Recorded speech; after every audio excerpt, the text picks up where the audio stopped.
ESL 1 Katowice is brought to you in part by Intel, Mercedes-Benz, Vodafone, Alienware, PaySafeCard, Logitech G, and Hacks.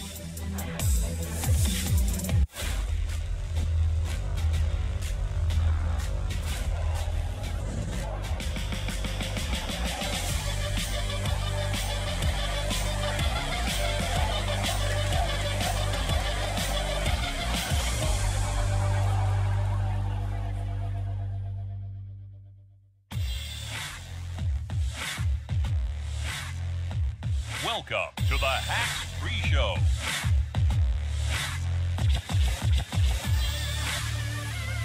Indeed, a very warm welcome to the Hacks Pre-Show for ESL 1 Katowice, powered by Intel, brought to you by some sensational Dota 2 over the last 3 days as the group stage finally winds up here on day number 4. We've also got one of the quarterfinals to come today, just the 2 series, but very, very high quality series expected out of all 4 teams. We've also got our sensational panelists back with us once more. Nahaz, Purge and Fold join us this afternoon for the opening of the show. We're going to run about 25 minutes before the first game. We're going to get a preview of that game to come. We'll also review day number 3 and talk about the tournament so far. Plenty of spills, thrills and shocks along the way as there have been. Good afternoon, gents. How are you doing? Pretty good. Everyone all right? Yes. Recovered after last night's crazy end? Not entirely, but Yeah. that's okay. We're going to have some good games What are your thoughts on that, just quickly? Community are really weird, in my opinion, sometimes. Like, you get that sensational game, right? Yes. And then there's that kind of like, well, secret through that because they made a mistake. It's like, no, come on, let's just enjoy the fact it was a great game. For me, the one thing is, I watched the game before that, and I'm like, wow, Secret played so disciplined. They built a 50,000 gold lead by the 15-minute mark. They were so patient.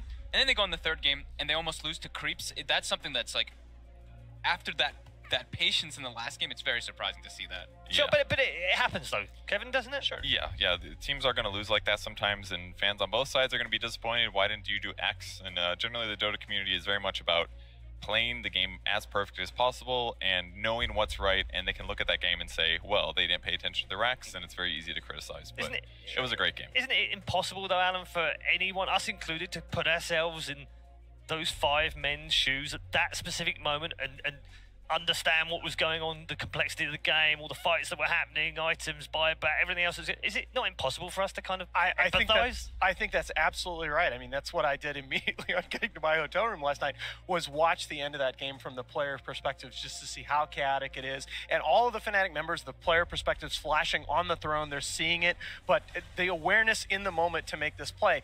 Fogged is right, though, okay? That game 2, 53,000 gold lead, that's the second largest net worth advantage that we've ever seen since 7.07 in over 2,000 games.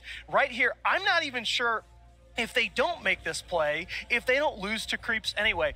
Total on the game, if you add up all of the HP, the 5 towers, the 2 racks, and the Ancient, that's 18,150 HP. Fnatic, as a team, all of their heroes did 4.2k building damage total. That's less than 25%. What I want to know, Paul, can a Dire Creep drive a Mercedes?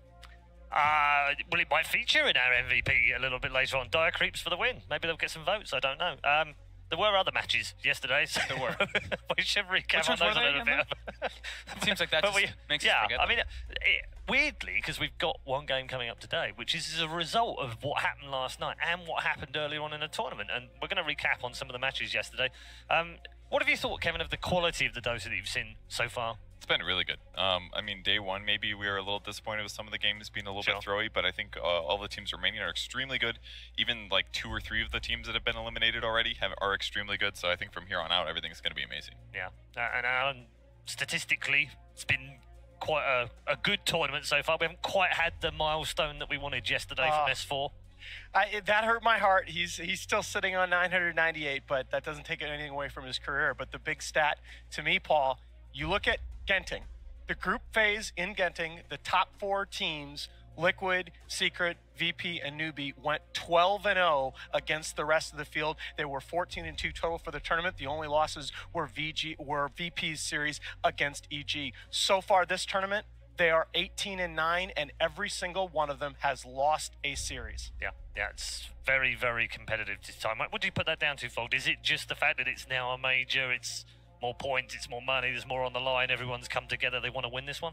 I think there's a bunch of things too. I think people are also trying to figure out strategies to beat these heroes that people are saying are broken. We see a lot of Nagas they're going through. Tinys, they're going through a couple times too. And other heroes that we listed as extremely OP are kind of being forgotten. Omni Knight, that hero has been, I feel, not as prioritized in other situations. So I do feel people are just, sure it's a major, but they're trying to actually learn how to beat all these heroes that are broken.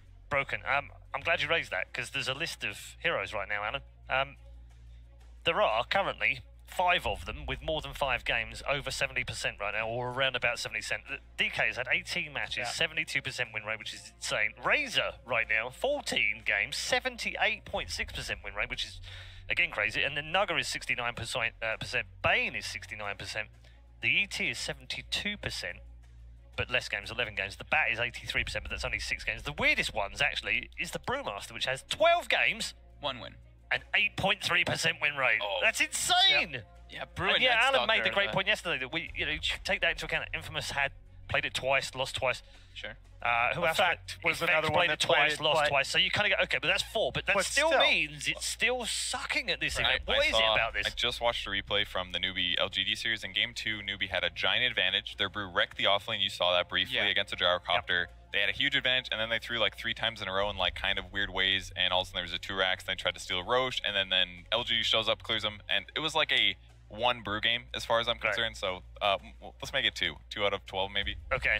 All right. Best we can do. All right. Yeah. But I was going to ask you, is there any specific reason? Is it just it happens sometimes to one of those heroes? Because it's still an effective hero in the meta, isn't it? I would say it's difficult for that hero to jump and kill and gank heroes, because it takes time to clap, pop your ulti. They have reaction time that come out. BKBs, Blink Daggers, sometimes Force Staffs. It's in like late game scenarios, you need somebody that can jump in, disable somebody instantly, and then kill them. Because then that's a dead hero that allows you to play around buybacks and forcing buybacks and things like that. Statistically, Brew's always been a hero that's just fallen off late, and that the reasons for that have not changed, despite all the things in Dota that have. I mean, it's all these different heroes that he has to play against too. He's playing versus this this gyrocopter and this Terrorblade. Who this Brew split happens, they're like, all right, we just kill the Brew. Kill him. Just kill him. Who cares? So he does. He really does fall off, and he does lack that damage. Yeah, maybe a later pick, rather, because he has been picked quite early sometimes, isn't he? First He has 2, been. 3 positions. So He's also been like, I was mentioning Omni Knight too. He was one of those heroes that people were like, oh, Brewmaster versus Omni, super good. But now Omni's not really used so much, so Brew, his value is a little bit reduced. He suffers a lot versus most of these safe laners. A lot of different things that can be Alan, incorporated. just on the other 5, the top 5 right now, are you surprised by how high the win rates are? Not necessarily the height of the win rates. It's just the kind of statistical oddities. Like Tiny is the only hero that's been picked and banned in every game, and 41 out of 44 have been in the first phase. So Tiny's clearly, everybody in the tournament agrees about his valuation. DK, which we've mentioned over and over again, he was 13-3 until he lost 2 games in that series last night. He has never been picked or banned in the first phase in this tournament. Razor, again, a first phase hero. He's high win rate when picked, 11-3, 16 bans, but he doesn't, when he gets through the first phase, he's often untouched for the rest of the draft. So there's clearly a lot of variation in how these different teams value the different heroes, which is really interesting to me. Yeah, it's very fun, very interesting indeed. Let us know if you would like your favorite hero so far via all the social media channels. Use the hashtag #ESL1, of course, and let us know also who you think might win the tournament, because we're getting to the business end of this tournament right now. Just 3 days left. 2 games today, 3 tomorrow, and 2 on the final day. And a reminder for you, both of the last 5 matches will all be inside the Spodek Arena with the full crowd, and that will be from tomorrow. 1 quarterfinal, 2 semis, 3rd place game, and the grand final, all to look forward to tomorrow. 2 series coming up today, which we'll get into very shortly. But why don't we bring you right up to speed with the group stages, because they are coming to a close, and in fact, one of those groups has come to a close already, and that's Group A. This is how it turned out. Vici Gaming coming through the top half of that bracket in very good fashion indeed. A 1-0 win over Effect, then that really good win, 2-1 over Team Liquid, and finally a clean sweep over Virtus.pro. Took them directly to the semi-finals. We'll see them on Saturday. Virtus.pro, meanwhile, will carry on. They're inside the top 6. They'll be in the quarterfinals tomorrow. And at the bottom of that bracket, Team Liquid making their way through the lower bracket with a 2-0 sweep over OG, which means they're also in the quarterfinals, and they'll play the team that lost last night in Group B, which of course was Team Secret, having gone down 2-1 to Fnatic. Fnatic confirmed their status in this tournament as a top 4 finisher at the very least. They're also guaranteed DPC points, and Secret will now have to face their former foes. They haven't played them for 82 days. The last time they played Liquid, it was a 3-0 sweep in Dream League. And at the bottom of the bracket, we still have one more match to go. It is our first match of the day. It's EG versus Newbee for the final place in the quarterfinals. So we have just 7 teams left. That seems crazy, doesn't it? It does, yeah. How have we arrived at day 4 and we only have 7 teams left already? And we're losing some big ones too. Yeah, it's we're day 4. Very big names. We're going to lose either EG, we're going to lose either Newbee, we're going to lose Liquid or Secret. Who would expect that? Yeah. It's day 4, though. That's pretty far along. Yeah, I suppose. It feels like we've eliminated teams every... Well, we have technically eliminated teams every day. Maybe that's why it feels weird that we're already down to the last 7. And by the end of the day, down to the last 6. Actually, 5. Yeah, we'll be down to 5. We'll be down to 5. Maths. Help me out here, Alan. You're supposed to be good at this stuff. Let's take a look at the schedule for you today as well, because we only have the 2 series, but as I said at the top of the show, very high-quality series indeed. Evil Geniuses versus Newbee. EG go head-to-head with a team they haven't lost a series to in their last 3 meetings, and then we'll have the #1 tie in the world right now. The best 2 teams on planet Earth in Dota 2. As I say, I haven't met for nearly 3 months, haven't played an awful lot since either. They've managed to avoid each other every single time they've been in an event together until now, and they meet in the quarterfinals. Would you believe it? It's Liquid versus Secret as our final matchup. Just a look ahead to that one, little briefly teaser for that one. How much are you looking forward to that match? And I know you're frustrated that it's not the grand final. I'm a bit frustrated about it, but you know, we did get to see, you said, 3 months ago, we got to see this match, and Secret... Well, we saw some of it. I mean, we saw Secret just wipe the floor with Liquid. Them. So I'm looking forward to the adjustments, because it did seem, especially in that one, Puppey seemed to be inside of Kuro's head, just the way that they drafted. It was like, they picked a Drow Ranger, we hadn't seen it in a long time. There's a lot of different things that just went out. Like, Matu played carry Omni Knight. Like, Puppey clearly had something that he threw Kuro off, and I'm looking forward to see if he can do that again. Yeah, it is a revenge match, isn't it? Oh, for Liquid? In every way. So, people tend to get upset when these matches occur. I don't care when they occur in the tournament. I just want to see that Dota. All time, Puppey and Kuro have played 50 games against each other, and Puppey is 26 and 24. It is as close as you can get. Great. So, Kuro needs a 2-0 win, and we're all tied up then. There you go. Yeah, that'd work, wouldn't it? We are going to turn our attention to our first series of the day, however, which is Evil Geniuses versus Newbee. And we'll start off by talking about Evil Geniuses. I think you're probably quite bored of all of us talking about the fact that they're fairly newly formed. They've had this new addition in Misery. They've changed lanes. We've done all of that for the last 2 months. It's time, Alan, as you said 2 days ago, for them to step up and deliver, isn't it? I think there's OG and EG are the 2 teams that I looked at coming into this tournament that I think have more pressure on them than anybody else, because rosters are locked. This is the lineup, unless you want to go through opens like EG did last year, this is the lineup that you're going into TI with. I think that Misery and Bulba coming on as captain and coach have injected a lot of ideas into a squad that desperately needed them, but we're not there yet. In particular, as I look into the series with Newbee, I'm looking at the late game. In games that end 35 minutes or before since January 1st, EG are 27-7. Past the 35-minute mark, they are 8-10. They have the largest differential in average match time across wins and losses of any of the teams that have played 20-plus games. I think that is something that Newbee of all teams are particularly well positioned to exploit. Yeah. What do you put that down to, Fogged? Why are they such a good early game, not quite such a good late game team? I think they're a very aggressive team, especially with Sumail. I think that's probably the biggest thing for me. They want to just close the game out. They feel like they hit their timings, and sometimes Does he just get bored after 35 minutes?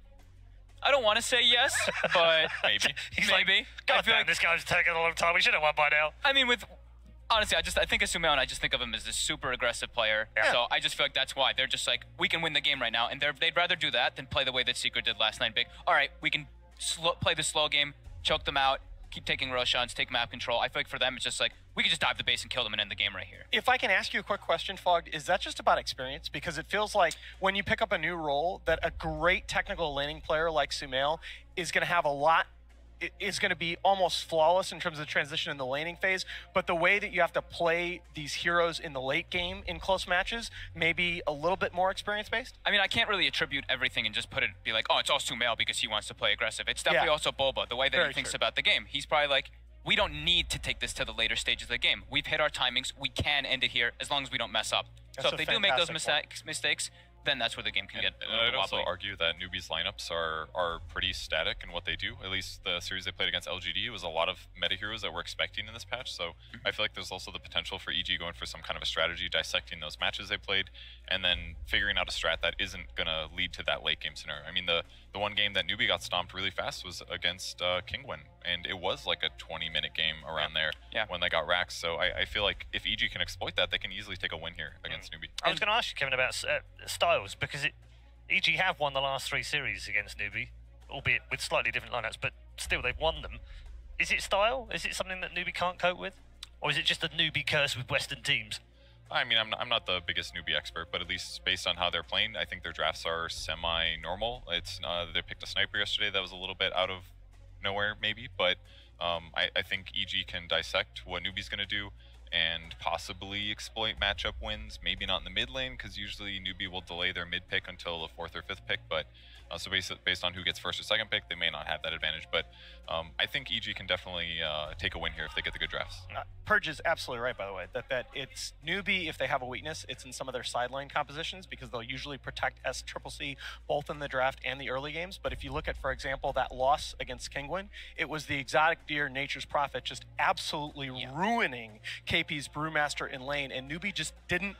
They looked like they weren't ready for just how lopsided that matchup was going to be in the lane, and then it made the game very hard for them as a result. So for what we're saying basically is Newbee wants to just take it to later stages, and pretty much I would say, I don't want to get so hero specific, but take out Fear's Lycan, take out Fear's Death Prophet. Don't let them go for those early game push lineups. Yeah, 100%. absolutely. Right. Yeah, and in the results that they've had so far, obviously they had that one game against Kingwin in the opening round, which was a bit of a banana skin for them anyway.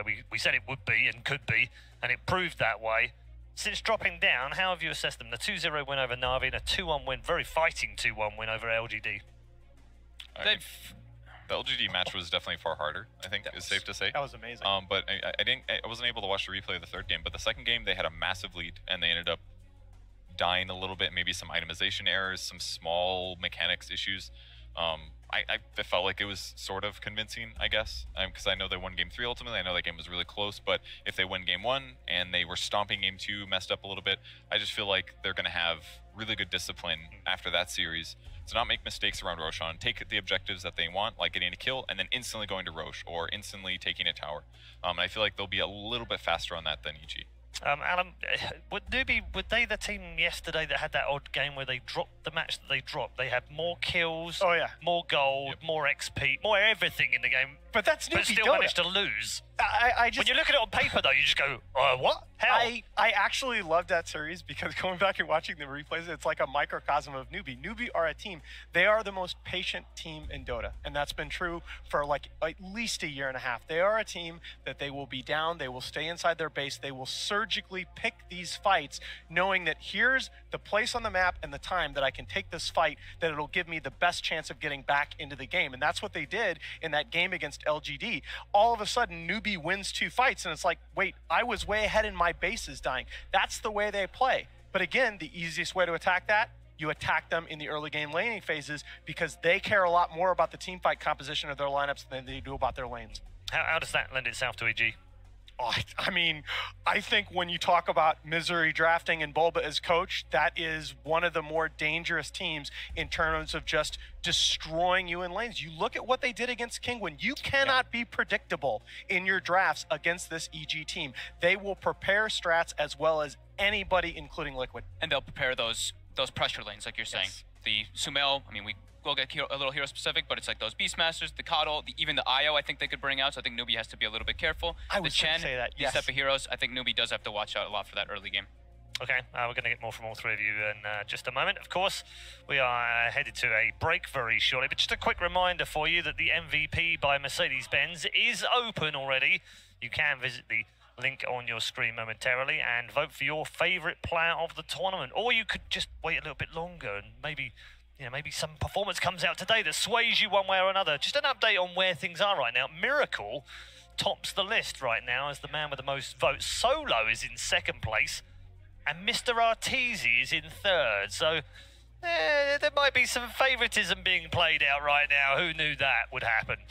Anyway, your vote for the MVP does count. Please do make sure you go and join in the vote for the MVP by Mercedes-Benz. Right, we are off to a break. When we come back, though, the draft will be almost upon us for Game 1 between two teams aiming to make the quarterfinals. EG versus Newbee is coming next.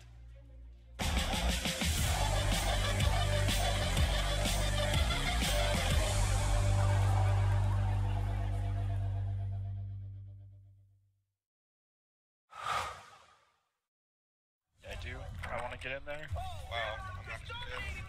You dead? Yeah, I'm dead. Never, dude. Dude, look at that macro pyre, dude. Oh my god.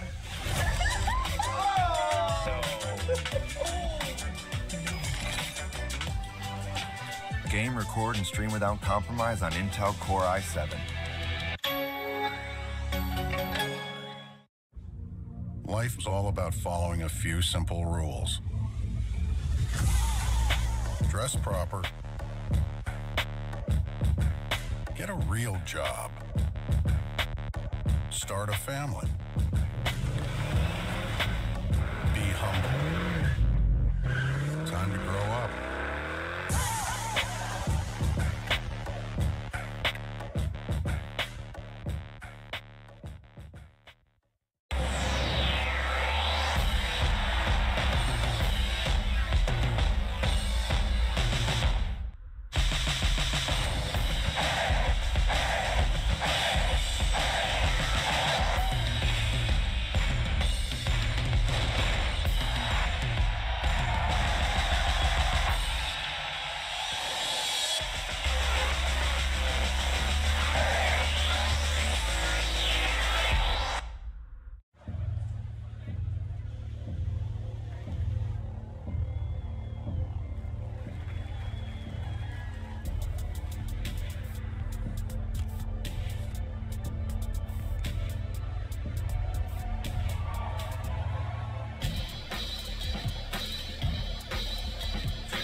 Ultimately, this trip could bring my career to the next level. I'm not very worried about losing. I'm worried about missed opportunities. I just scream and say yes twice. Yes! You try your best. You feel good about yourself.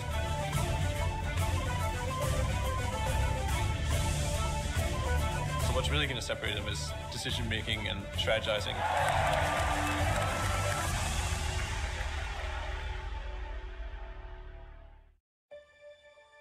In 2045, there's nowhere left to go. Nowhere except the Oasis. It's a whole virtual universe where the limits of reality are your own imagination.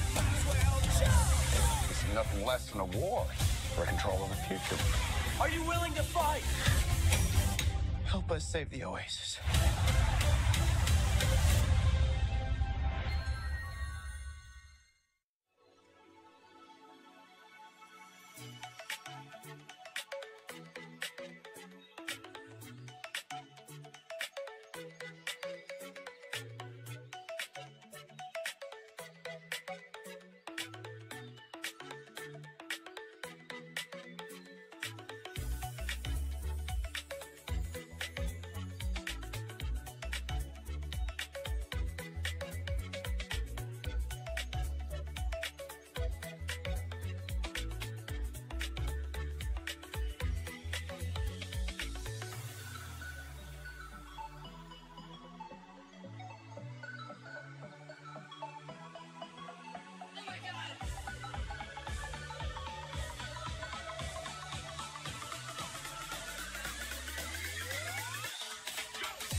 ESL 1 Katowice is brought to you in part by Intel, Mercedes-Benz, Vodafone, Alienware, PaySafeCard, Logitech G, and Hacks.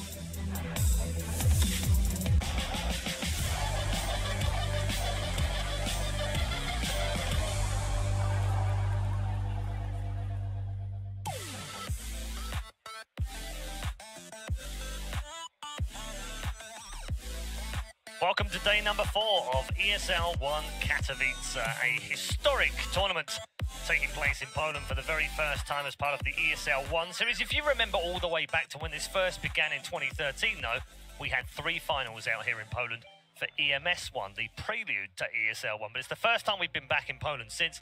We're thrilled to be here, and it's part of the major series as well as we celebrate the 10th ever ESL 1 for Dota 2. And as we've got a few minutes before the start of this match and this first draft, I thought I'd throw a little question into the mix and give you the opportunity, the chance to be Gabe Newell. Whoa. Uh-oh. Spend right, money. let me add something to that, because that might be a bit weird and you might be starting to think, whoa, I can make Dota 3? Give me your wallet. or that. Imagine for a second that you are Gabe Newell and you sat down and you think, yeah, I quite like this DPC, it's worked quite well, I've gone past TI8, what do I do for next year? What would you do? Would you have a majors-only series? Would you have 10 rounds? Would you make it F1 style? Would you only have minor? How would you set it up? Anything goes. No money. Money's no object, Kevin. Wait, do you want us to spend money? Are you telling us I'm saying, a blank like, check? money's not an object here, so don't worry about money for now. All right, Gabe's got deep pockets. Get this. In a major, I would give DPC points to top 6 teams. Pretty crazy. Top 6? Maybe expensive, okay. but All right. yeah.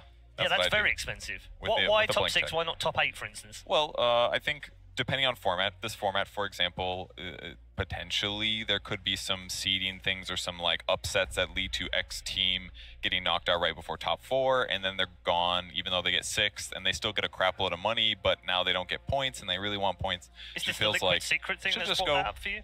Yeah, something like that. Yeah. Maybe not necessarily that exact. I mean, both those teams are going to be fine, but I'm thinking some of these teams that don't have many points or have almost no points, if they can get it to a 6th place, and then they're gone after that, like, give them some points. Like, okay. that's a once in a tournament thing for some of these tier 2 teams. All right, good stuff. Alan, what would you do with the series if you had the chance? Okay, so Paul, you got to understand, I'm an economist. There is no such thing as money is no object. I can't do that, all right? But, all right, that said, I got 3 things, okay? Number 1, I agree with Purge's premise, okay? I think the first thing is it's got to be announced farther in advance, because there were a lot of these tournaments this year that were criticized for some of the oddities in the format where that actually happened because the events had been planned before the DPC was announced and some changes had to be made to the structure. But surely that won't happen. Exactly. Afterwards. That, I think, takes care of itself, okay? The second thing is I absolutely agree with Purge that especially at the majors, you give points to the top 6 rather than the top 4, because I think, again, something that's been happening with the formats that because of logistics constraints, it's actually the later phases of the tournaments that end up being single elimination. And with this very, very steep point structure, it means that you're getting a lot of the points getting decided by single elimination in terms of allocation, okay? And all right, I've been talking too long. I have a few more ideas. We'll save those for later. All right, Fogged? So you said anything goes. Absolutely. More it's your You're Gabe Newell now. All right, I agree with Kevin's point. You've grown 4 I was going to foot. say either the top 6 or top 8 somehow distributing points better, but also more tournaments in North America. Nice. Force them. God's sake. I mean, we have what? We had one? We had Captain's Draft. How many do we have total this year? We had the Summit. Captain's Summit. Okay. Yeah. Captain's Draft is the only one with an audience. That's outside like of a potential TI. But come on, you can't count it just because it didn't have an audience. You can't not count it. I'm counting it. That's fine. That's okay. what, 2 or 3 out of 30? And then there's this little thing, usually July, August time, has a little bit of money. What's it called? The International. There's that one. That's still not a lot, though, right? Well, it's always been in America. Well, you said anything goes. Yeah, I did say anything goes. Yeah, you do have a choice. Come on, it's your world now. I would say at least 30 in America. I mean, I'm maybe just 3 or 4 elsewhere. At this point, Kevin, I'm just surprised he didn't say all majors are now in North America. As far as the other thing, though, Fog takes traveling, I guess. Did you asked it? I did ask. You did ask the question. I did ask.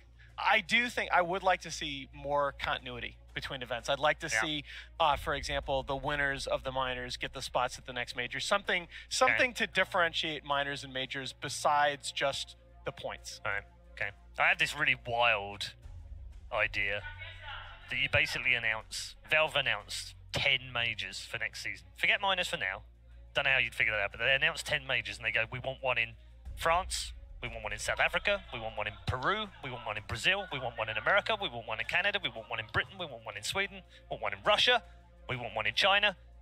Give us your bids. I like how he threw a Britain in there. Yeah, give us your bids. Right? I've got to throw one in there. Give me a break. I like that. It's all it's F1 style, right? Because then you go, right, just give us bids then. So ESL then go, well, we'll do the German one. And DreamHack go, well, we'll do the Sweden one. And Epicenter go, well, we'll do the Moscow one. But and then Perfect Well go, we'll do the China one. And so on and so forth. So that people can bid on, well, we want to do the Brazilian one. We want to do the Peruvian one. We want to do one in South Africa. I like that. Global major tournament. That'd be amazing. That's a better approach at mine. I love this idea. I wish from the bottom of my heart that would happen. The one thing I'm concerned about is I don't know whether that is feasible under the current economic model where Valve is contributing only to the prize pool. I think for some of these smaller country tournaments that you might have to subsidize the TO directly. But Paul, I would love to see that happen. Yeah, tournaments are really expensive, especially when you have to fly up to 16 sets of teams, do events, hotels, all that stuff. Yeah, I think that often gets forgotten by fans. I'm using my Gabe Newell Ideal World bottomless pit of money kind of example here, and that's why I'm exaggerating a little bit for effect. But fans do often forget that actually the organisers like ESL, like DreamHack and what have you, take care of all the players' needs. They fly them in, they look after them, they put them in great hotels, they do all the shuttling, all the food, they do everything for them. It's not just about the prize money, and it costs an awful lot of money to put on in a stadium as well. So there's lots of other factors in there. We just totally ignored in our, what would we do as Gabe? No, I try not to bring this up because, people don't want to talk about that on Reddit. But honestly, like Valve has put on some great tournaments, but Valve can afford to do these things because they can sell hats. These other TOs can't. They can sell hats. Nice way to summarize it. Let's get into the draft for game number 1 between EG and Newbee. I hope you enjoyed that little sidetrack of information. I think we had a good combined effort. I think some combined points. Them all. Mine was not so much. I liked yours way better than mine. Okay. This was much more. This was well thought out. But you identified the problem. You were like the first crybaby on Reddit that starts a thread. And then Paul was the second thread. It's like, all right, that guy was a little emotional, but this is a better solution. Fair. And then Alan came in at the third with the proper economics around it as well and just spoiled all of our parties. Yep. He was right, gents, let's get into this. Folk, we talked a little bit about Beastmaster. Great first ban. Yep. Definitely needed. I think Sumail's best hero, and it exhibits everything that we were talking about as well. Early pressure, building, pushing, taking objectives, closing the game out early on. Great ban. And this is now the 23rd straight professional draft of newbies where Naga has either been banned in the first phase or picked first overall. You got to go all the way back to Genting. Newbee banned the bounty hunter. Yeah, that's been for. I think Secret Misery has taken a page out of the Secret playbook because Secret had that long streak with Bounty Hunter that got interrupted at Genting when they used Ohio as a stand-in, and EG recently, I think they're 8-1 in their last 9 bounty games. Okay. So another hero that I was listing really highly. Okay, it gets taken out before I say it. But I was talking to Paul about it was we did actually genuinely speak about the Coddle. I thought would actually just raise in priority for both teams. I know Newbee hasn't played it in like 3 months or so, but they used to pick it a lot. So I thought this one would be one of the more contested heroes in this. But when I was going, I still want to bring something you keyed on because this is something that came up to me when I was looking at both of these teams' drafts. I think you got to really watch for the Wisp in this series. Maybe not in this game. Maybe not this game. Yep.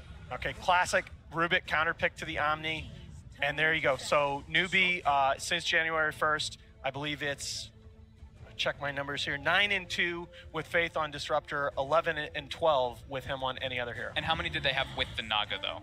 I think 5 or 6 of those. Yeah. Faith is still on fire with the Disruptor without the Naga. Right. They play so well around it. It's really about his map movements is the biggest thing for me. Sure, his like spellcasting is always on point, but when I was watching Genting, I was just, everybody's like, the Naga, the Naga, the Naga. I was sitting there, I was like, the Disruptor?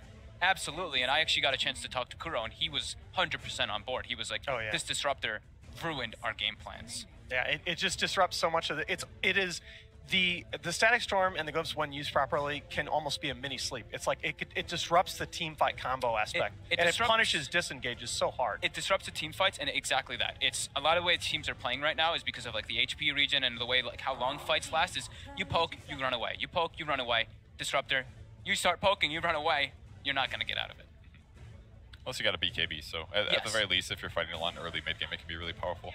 Yes. Newbee ends up banning Chen as well, so no early map pressure from EG, but either way, what EG open with is just super safe and gives them potential lane matchup advantages. It's a carry that does everything, and just really safe openings for both teams. Okay, can I ask you guys a hard question? I mean, I don't have a good answer to this We've been asked a myself. lot of hard questions today. So, been put under pressure here. One of the things that we've seen happening a bunch of times now, at least 5 times on the games that we've seen on the mainstream, first phase gyro picks have been pretty heavily punished. Has there been any common denominator to that you guys have seen? I saw Vici's Bane. That was the biggest one for me. They just picked, every single time gyros picked, they insta-pick Bane versus it, and they just ran at him with the Bane the whole early game. And then in the mid-game, even though the gyro was sure under-farmed in a bunch of those games, he was just throwing Enfeeble on him, and Gyrocopter with Enfeeble does not do a whole lot with Flag. Now so I like that you keyed on that hero too, because that's an interesting quandary now for Newbee.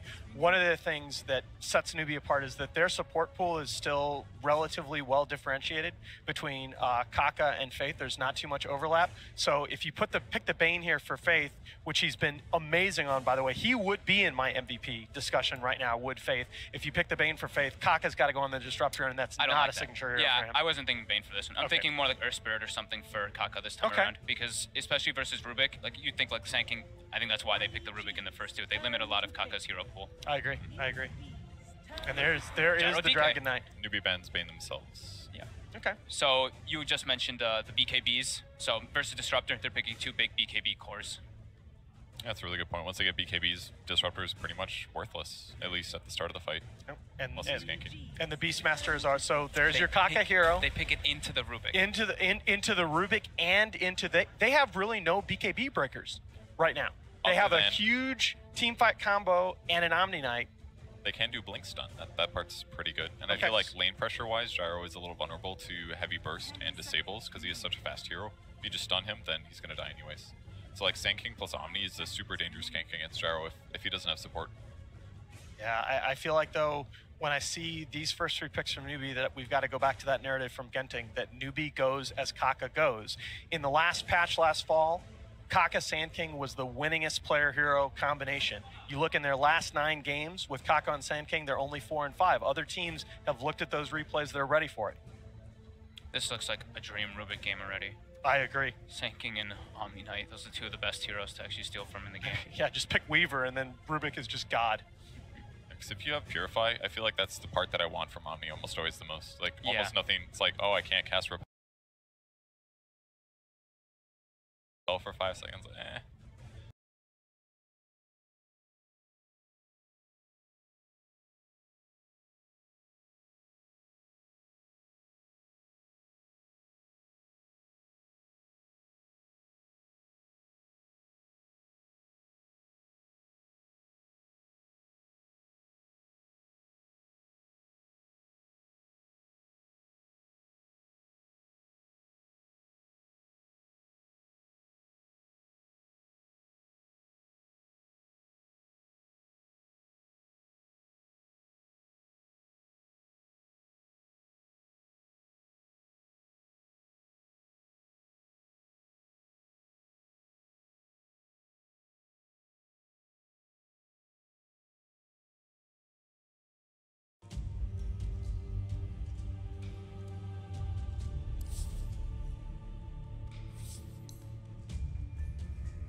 Newbee's turn to pick.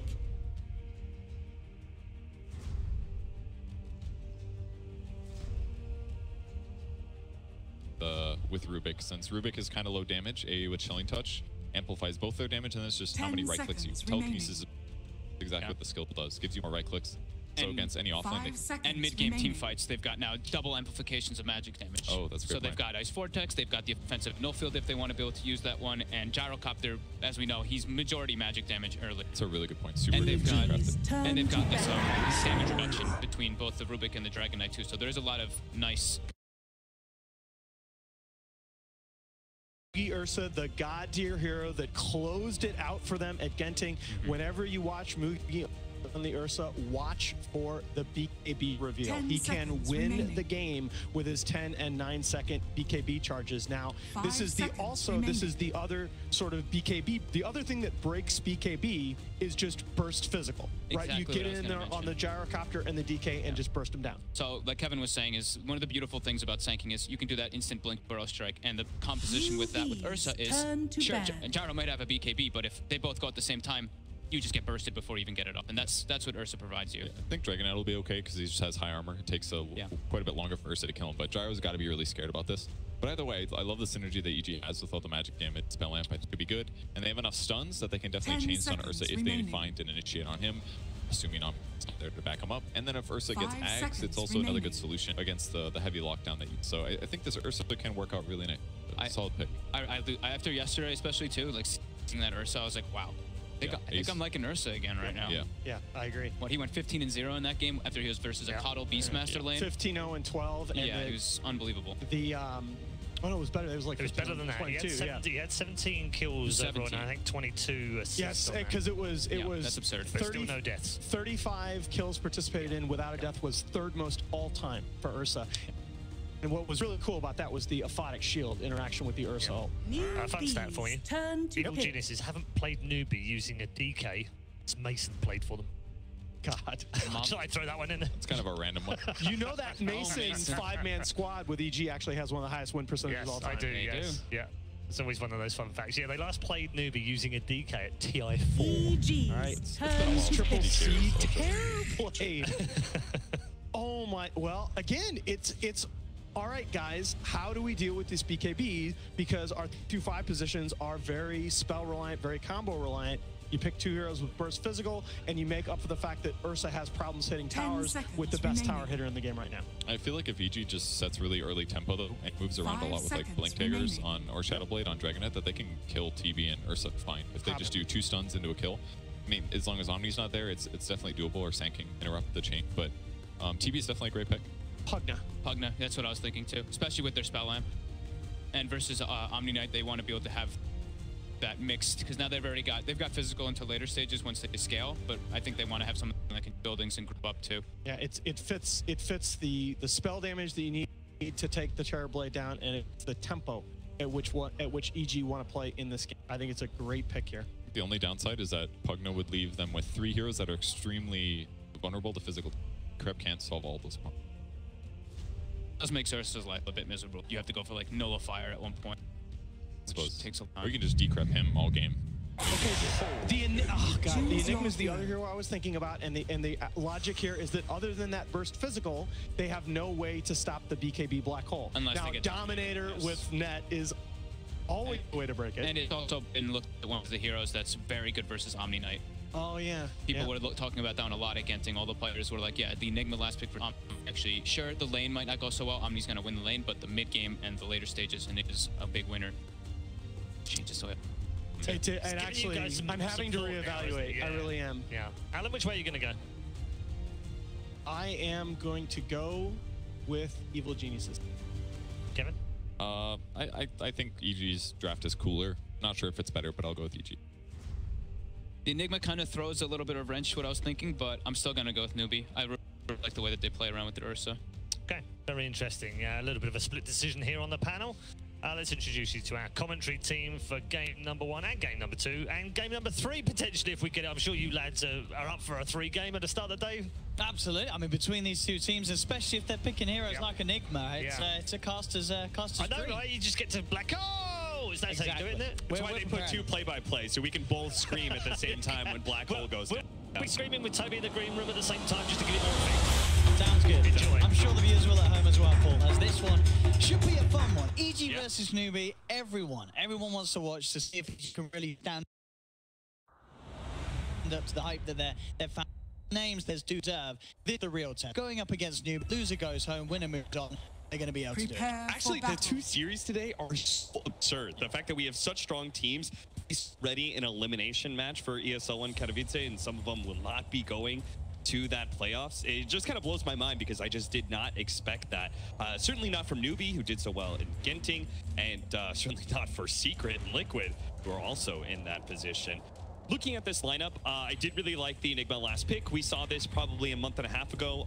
Teams were just starting to experiment with Enigma as the counter pick to the Night. It feels pretty good, and with Newbee's lineup looking at a lot of teamfight potential, you may have actually just kind of beat them out in that regard. I feel like Enigma is oftentimes one of trump cards teamfight. You get the BKB, you get the Blink Dagger. Sometimes there's just not a lineup that can really beat it. Do you like sort of the idea behind Newbee's draft though as well? The fact that you've got this farming late game core in the Terrorblade, but that can also sort of be relevant at most parts, but that you do also have him paired up with the SCC, so this hero that's going to be consistently make plays across. It really is that concept of we're going to have our line just be able to fight at all times of the game. I don't think they really want to be able to be in a position where they're going 45, 50 minutes just because of Ursa. I think they want to be able to dominate the game a little bit sooner than that, especially with the Enigma pickup from Evil Genius. It's Ancient Apparition. We actually have really high impact supports coming out from EG, like with the disable of the Black Hole, the disable coming out from the Ice Blast as well. Really powerful late games. So I think Newbee needs to be able to take this lane by storm, get that Ursa snowball. Look at this, talking about the Ursa. Look what he's up against the lane. EG, they're going to put the Enigma in the mid lane. So what is this to get this matchup, or is this a certain dodge of a certain lane? Why are we having the Enigma mid from EG? The Enigma, it's just going to be able to deny a bit from the Ursa, but I think more importantly, they want to be able to put pressure on this Terrorblade. There's a difference between many of the... we casted the aggro tri lane against Terrorblade, and we talked about, hey, this guy's got really high armor. It's hard to pressure him when it comes to harassment, but look at this now. A lot of magic damage coming out of the Gyrocopter. You're going to have Ancient Apparition giving you Chilling Touch. So that's a lot of magic damage coming out from all your right clicks as well. So I think this lane can actually put a lot of pressure on this bottom lane. See already amendments being made here by Newbee, as they will send down towards bottom the Omni Knight. So already sort of making those lane switch ups. You say they realize that this bottom lane, the pressure is going to be very high. Already the Ursa making his way up to the top lane, and Terrorblade now moving to the mid lane. So Newbee, they've made their changes. Yep, they need that Ursa matchup against the Dragon Knight, because they're thinking, despite Caustic Finale, it's not actually good enough to be able to win that matchup, nor is the Omni Knight. Dragon Knight's just staying a bit too strong. So the Ursa is kind of like the only hero in this entire lineup of Newbee that can match him 1v1 and actually beat him out. I'll be interested to see if we see EG move again, because I imagine still having the tri lane down here against an Omni Knight, isn't that a bit of a wasted tri lane? It's a very hard hero to make plays on, isn't it? After there's a couple of levels on KP. Yeah, it also means whenever you're running aggro tri lane, you're always limiting yourself in experience, especially if you can't get the hard camp pull. I'm going to make a bit of an attempt here onto Faith, but obviously the purification was there from KP. And in fact, KP turning around, giving a bit of a punch into Misery as the Thunder Strike brings that AA down relatively low. Quick barrage from Arteezy to force KP back up in this bottom lane. But as we can see, this is going to feel strong against the aggressive of EG, and already we can see movement. Crit, he's making his way towards that mid lane, because mid lane, the jump in from Kaka with the Burrow Strike and the Metamorphosis damage. Mugi bringing some out down low. The telekinesis from Crit comes down as he looks to turn, drags Mugi underneath the tower. They've got the Eidolons beating in. Kaka will fall. They're going to get Mugi as well, potentially. Crit with that rotation coming in just in time to help out Sumail and help them absolutely turn that mid lane around. The early use of the Fate Bolt was really nice because it didn't bounce and hit the Terrorblade, just lessening his attack damage onto the Enigma as well. Really nice rotation there from Crit, reading that quite well. All thanks to that mid ward that they have right next to the tower. Fantastic time for Crit to end his lane. Sure, Sumail does still have to make his way back to base, but Crit won't mind that. He'll stick around in the lane, get himself a bit of XP on the Rubik. And Sumail, of course, now TPing back into the... Yeah, there is no shame in letting your supports have some mixed solo experience, but especially a high-impact hero like the Rubik. He does have a lot to be able to steal in this game. Mostly, he's here to counter the Omni Knight and the Sand. Ready, Crit. Making his way up towards that top lane. Let's actually pick up these 3.5 minutes Arcanes thanks to those kills that he got involved in mid, so be able to keep the activity very high and continue to spam those spells. Now he'll look to stand by Fear, sure that he can keep Fear farming strong, which so far has been pretty good. As you can see, the 3 cores of EG, they're having great times in terms of CS, and a couple of the cores of Newbee just that little further behind. Mugi's Terrorblade and KP's on. Just a bit of a difference. Yeah, I think one of the beautiful things about EG's laning phase setup here is that they only really have to rotate their supports around depending on what configuration. So here, like, the Rubik isn't needed at bottom lane against the Omni Knight. As you said, it's a bit of a waste to try and lane into him. So he's going to try and help out the Dragon Knight a little bit more. They've given this DK solo experience for so long. Bottom lane, they'll try for another bit of a rundown onto KP. Now, doing a good job of closing the gap. In fact, KP with purification still on corner, and he's going to fall. They make the move, the kills. The top Crit, and Fear holding down SCCC. They've got the pre-fire, the final touch from Fear as they punish SCCC, who tried to go in aggressive onto Fear. There was 6 stacks up on Fear, and the Bear felt that he could get away with it, but SCCC is punished for EG. They are looking like they're doing a brilliant job of handling it. Absolutely. At the same time, you got Kaka sitting mid. He's like really wanting to get this gank on Sumail, but he's sitting on top of a ward. He like has this pressure on him, whereas like both sides are going badly. I have to go mid, but Sumail is reading it like a book. So he just plays on the right-hand side and can get really good CS. He's 20 and 11 right now. You can see that. So in the majority of encounters in the past, Newbee managed to take series, and then the Masters being the only exception in recent history. So far, these early 5 minutes at least, pretty strong for the American side. I think that's a little bit expected, though. I think all 3 of these cores don't have, like, they're all going to come online in 15, 20 minutes really strong, especially that Ursa with his blink, and eventually we're talk about the BKB. He doesn't really need an early BKB is the best part because he has Omni Knight on his team, so you get a blink repelled Ursa on top.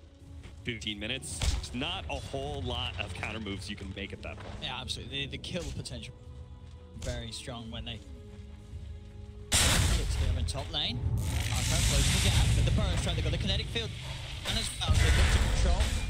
And a SCCC quick stun from Fear holds back the Bear momentarily, but SCCC will continue to move forward. Get those stacks up. The secondary burrow strike comes in, holding Fear down in place. SCCC really wants the kill. He's getting low, doesn't need to commit. In fact, pays with his life because of the committal, so they do get the kill to Fear, but it costs them the life of SCCC. Kaka will give them a away as Misery and Crit do temporarily try and have a look for him, but it does manage to create the distance to get out of there. So you'll be getting a kill, but costing them one of their own lives. Yeah, it was a serious commitment from them as well, so it really doesn't offset this laning phase whatsoever. In fact, Fear's going to get his level 6, and he's going to reach this huge power spike, where they're going to try and probably go for a kill on somebody, and then he's going to turn that into a push on the tower. We'll see if he stays in his lane or goes somewhere else. Okay. Drag back here, Fear, not heading across for the time being, as SCCC's there to back the Sankin. Go for the kinetic field, won't quite catch anybody. You really see Newbee with those 2 supports up top, trying to put that pressure in onto Fear. Giving all the space in the world for Sumail in the mid lane, who absolutely continues to free harm. High on the last hits and high on the denies as well. Mugi, a little more scared of that mid lane. Top lane. No, those phase boots. They just barely got him out of range of the ranged Dragon Tail from the Dragon Knights, so that is going to be a bit of a wasted ultimate. They're still going to get chipped in on, but it wasn't the kill they were looking. Radiant structures are fortified. Well, towards back again in that mid lane, but as we've seen, it's very hard for get on top of this Enigma. Very safe, keeping himself underneath the tower. So now top lane, the pressure coming in from EG as well with that Elder Dragon form, trying to do as much as they can to this tier 1 with the first use. So far, so good. Again, very low. TC and Kaka struggle to keep the pressure off. Little pokes here and there. I think the difficult thing is going to be for Newbee is looking at this line. UG can play grouped up quite a bit, and they're not going to give that opportunity to pickoffs. He's much better in small skirmishes than anything. Kaka moving around with SCCC. They're trying to get this Ursa already involved in some kills, but it's all revealed. He won't be able to close the gap onto Crit. Just have to turn to farming now in that mid lane. And Crit's having a great impact. In lane oftentimes, he's able to do certain things like share experience. Sees an opportunity for a kill, and no holding back, setting up for Arteezy to find himself involved in some act. Honestly, every single time you have Black Hole up on the early game, I think go for just... Radiant's you're never going to get these oftentimes. Easy pickoff. This is pace of the game that EG know that it's unlikely that Newbee anytime soon will be trying to commit. Radiant's bottom tower is under At the attack. moment, it's just Newbee having to try and deal with the pressure that he's really keeping on now, hitting down on that volunteer one. Baby moving in.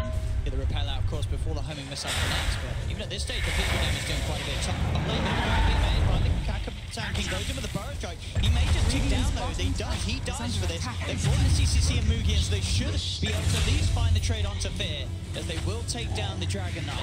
Or to at least bite back into the lineup of EG somehow. But it does take those two cores making the rotation. And bottom lane, KP. What those one charges being chased all the way back by Arteezy.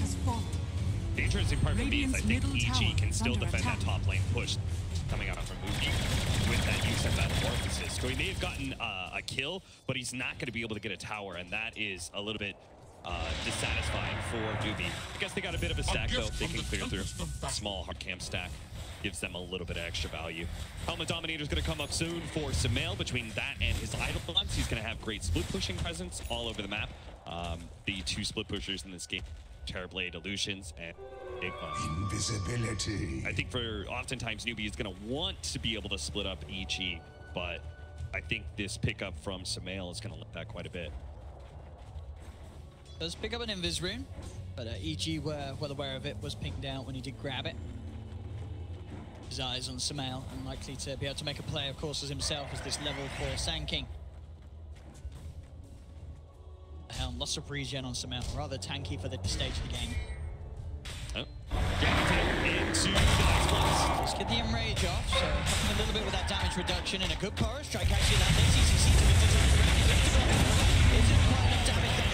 Look at the 1-for-1 trade. Bringing Fear down low. Fear backing up behind the tower. KP looking for the dive, for the reactions from the rest of EG.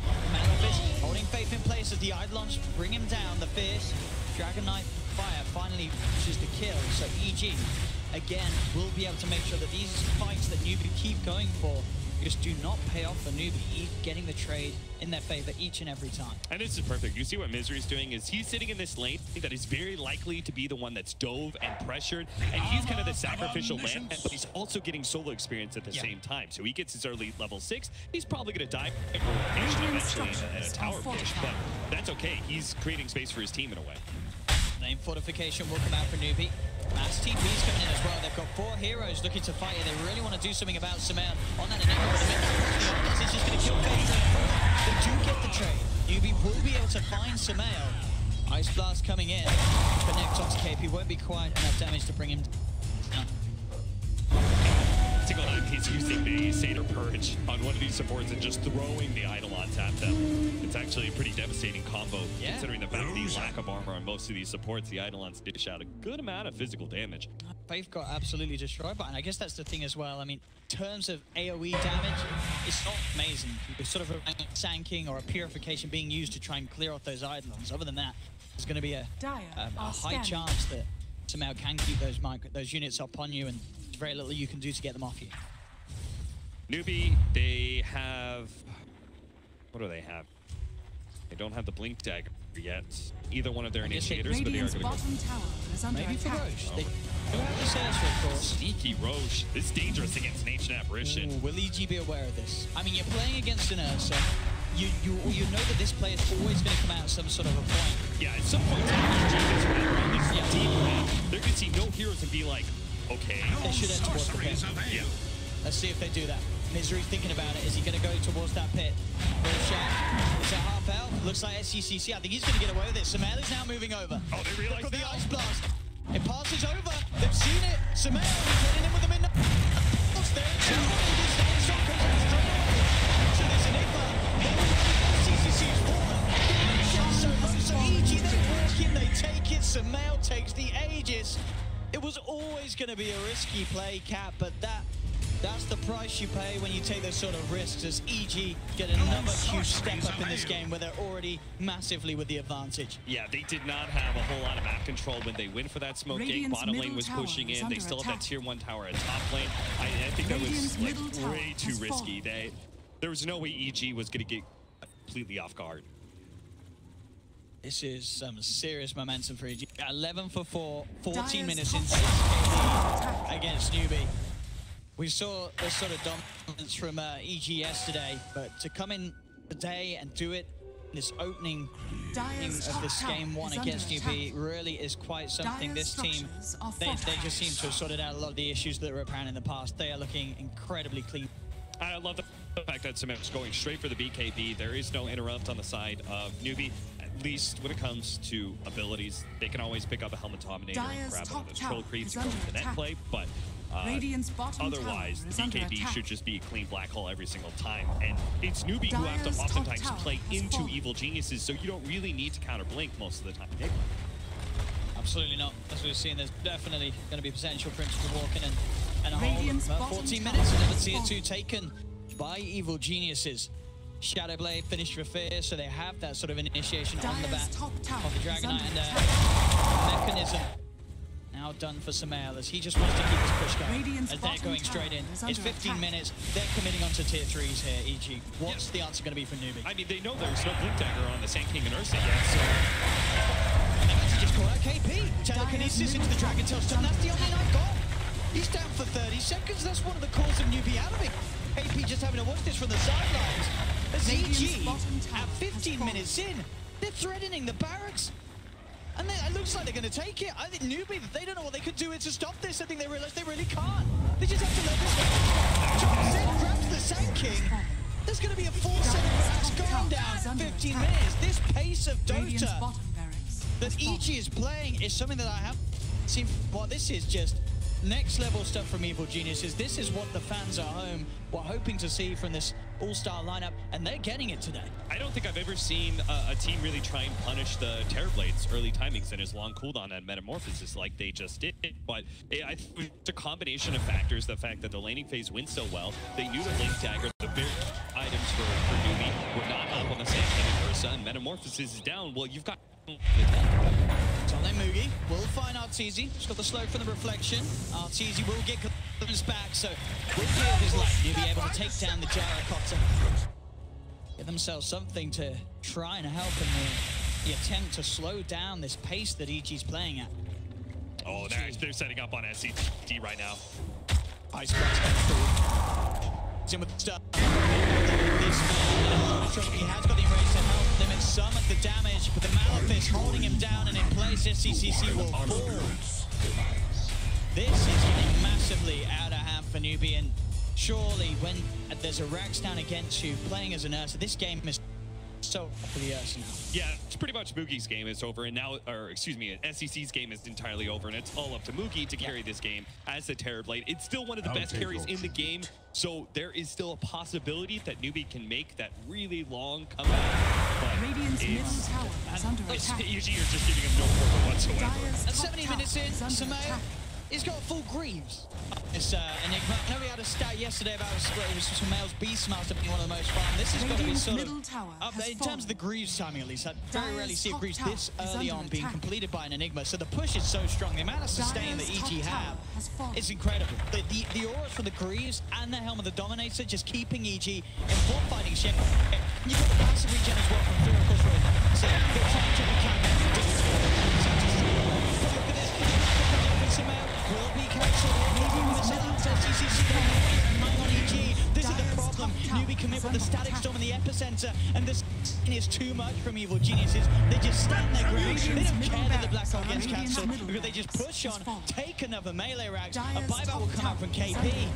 But this This is absolutely brutal for Newbee. And Fear, he's looking about going back in with his Shadow Blade. I thought he would go back and protect their 2-3, but apparently not. Dire's What do you do if you're Newbee? They really are going to lose their 2-3. They've got the glance for they've stolen repel. There, crit Nice with the pick. capital save onto Fear, making sure he's not in trouble. Arteezy has got his own BKB, so now they just rinse and repeat. They're going to head up to the top lane. They're going to push that one round in about a couple of minutes of time. We're going to see Newbee on the verge of maybe losing the mail route. This game. I don't think, as you know, even the most sort of avid EG fan this morning would not have expected EG to play like this against Newbee in this game one. This is... Yeah, they're wet dreams. This is... The Blink Dagger's finally up for the Ursa, but you have Guardian Greaves on the Enigma. You have like BKB up on the Gyrocopter, so he is just going to be able to kite you around most of the time. The Dragonite is on full tank mode. He's going to have a BKB pretty as well. And the supports, both of them are just going to sit super far back. So unless you do some sort of smoke wraparound, you're not going to get that kill. And that's what Ursa he's one of those heroes that needs to be able to jump in and get the numbers in. I mean, look at Crit as well. Just, there's so many things to highlight about this lineup, but this is 19 minutes in, and Crit's Ruby, he's got a Blink, a Yours, and Arcanes. He's 5-1 and 5. I mean, Dire's middle tower. This game is really quite something for Evil Genius. And all they need is just one more team fight to close it out. Newbee are going to stand around. They're not even going to wait for a tier 2 push. They're going to try to beat them. Let's see what they can do outside the base. They lead in straight away onto Fear. He's moving in with the BKB on the sidelines. They're coming out of CCC with the Malefice. They've already taken out the tanking. They'll find the Ursa as well. That's 2 down on Newbee. Newbee just can't put a dent in this lineup of EG. Honestly, this Helmet the Dominator and Grease Aura combination from Samal is just so much sustained. Regenerating up the lineup. They're just constantly in full health. On the side of Fear's managed to find KP. Moogie's trying to turn with the Men Roxas, with the Malefice on. Gee, 20 minutes of pain for Newbee finally comes to an end. EG, honestly, I want to know what these guys kids are. This is... No one in the world could have expected that. This game one was just over like this. EG, and they're there. Here's another day in the office for these guys. They know that it's only game one of the best of 3. Anything can happen as the series goes on. But this game one, that was quite...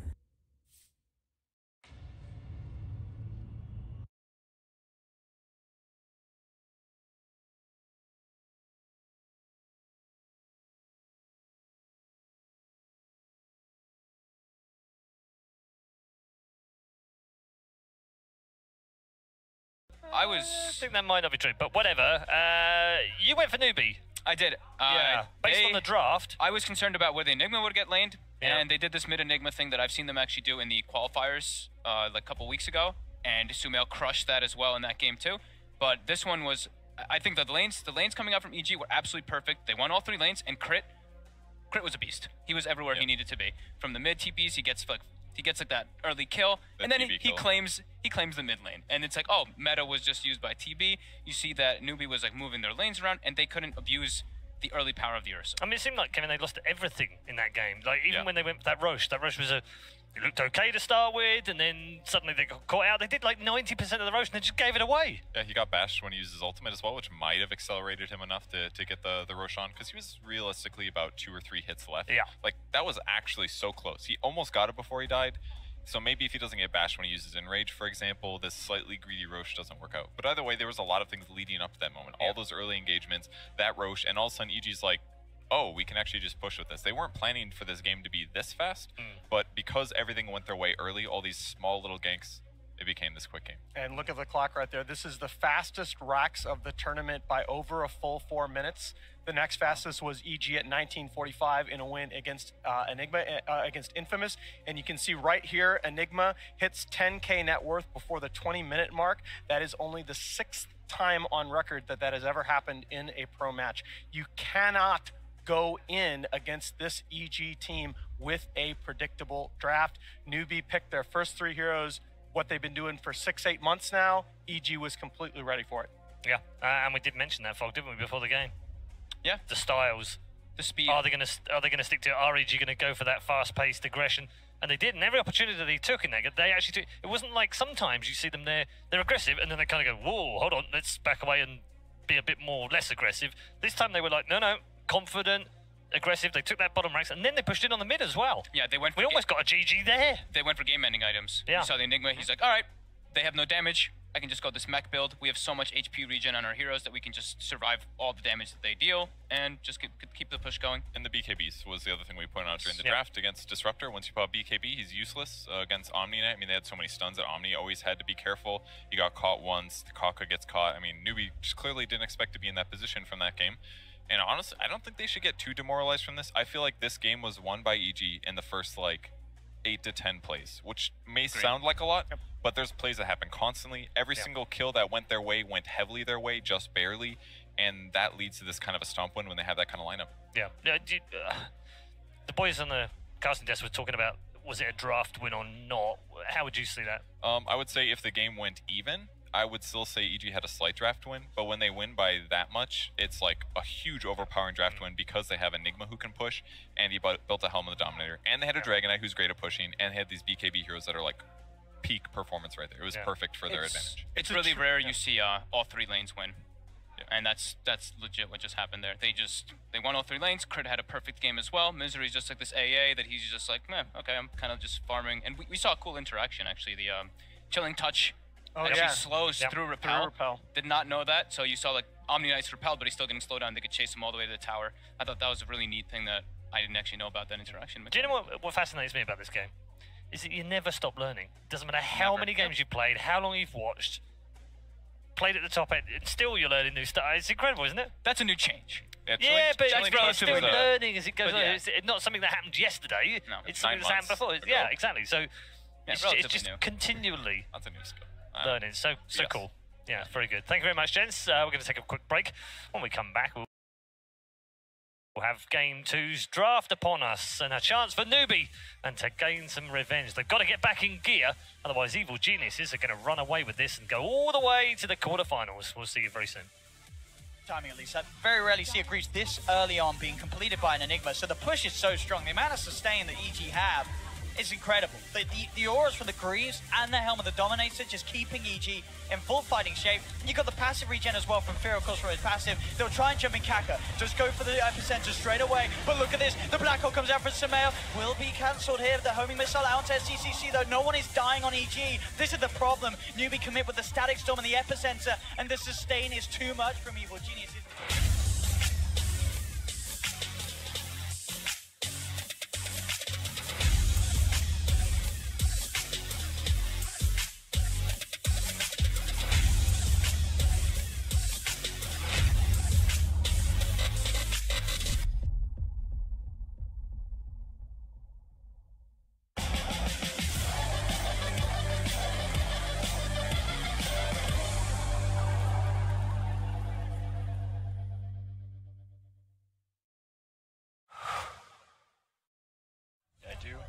Get in there. Wow, I'm actually dead. You dead? Yeah, I'm dead. Never, dude. Dude, look at that macro pyre, dude. Oh my god.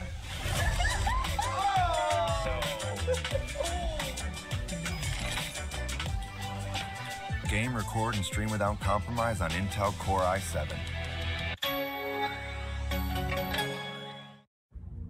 Life is all about following a few simple rules. Get married. Move to the suburbs. Start a family. Be humble. Time to grow up.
Start your esports career now at play.eslgaming.com.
Vodafone, Alienware, PaySafeCard, Logitech G, and Hacks.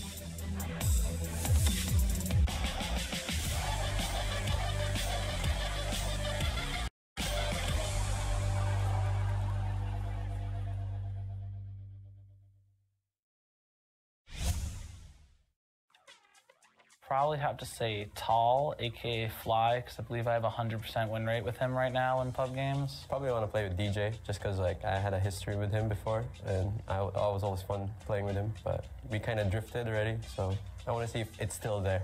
Probably Miracle. Like to play with Miracle actually. He's very confident and calm. He's never flaming anybody. OG, I guess. Paparazzi, because he's both individually talented and he speaks a lot. I guess Gork is Swedish. I think the player I've had the most success with in pubs is probably Crit from EG. A guy named Ezreal. He plays TA or Shadow Fiend only, and I always dueling mid with him, and we always win.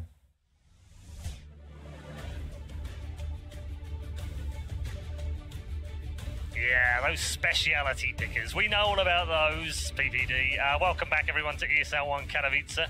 You've joined us on the cusp of going into the second draft of the day. The second draft of our first match of the day, the last match of the group stages. EG find themselves 1-0 over Newbee, just one game away from making it through to the quarterfinals and potentially knocking out one of our top 4 teams at a very early stage. We're going to see what the chances of that are with our 3 panel members right now, because we're back with Nahaz, Purged, and Fogged. Alan, do you have anyone that you always win with? That I always win with? My best is like a TA picker my or best a is probably techies? Death Prophet. I'm like 65% in 200 games. All right. With her. Okay. Not bad. He doesn't say the MMR bracket though. We don't, no MMR shaming on here. No MMR shaming. Just because you're at 134 or something. Paul, is the 2 people willing to MMR shame? We're going to break your tie at 50% and say that we should shame for MMR. Yes. Yeah. Indeed. So you played with this guy, obviously. Is he a winning partner? With Kevin? Yeah. I don't think I've had that many games with Have you Kevin, not? actually. What about Blitz? I think we have a good winning.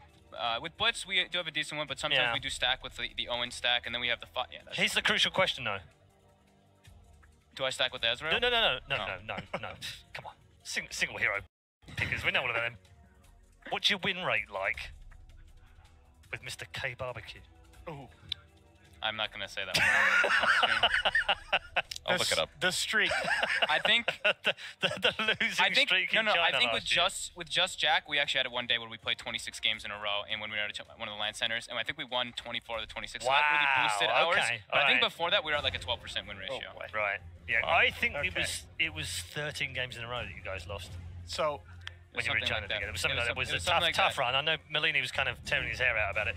Anyway, Cap and Jack. Is that what he's writing about on his blog? Probably.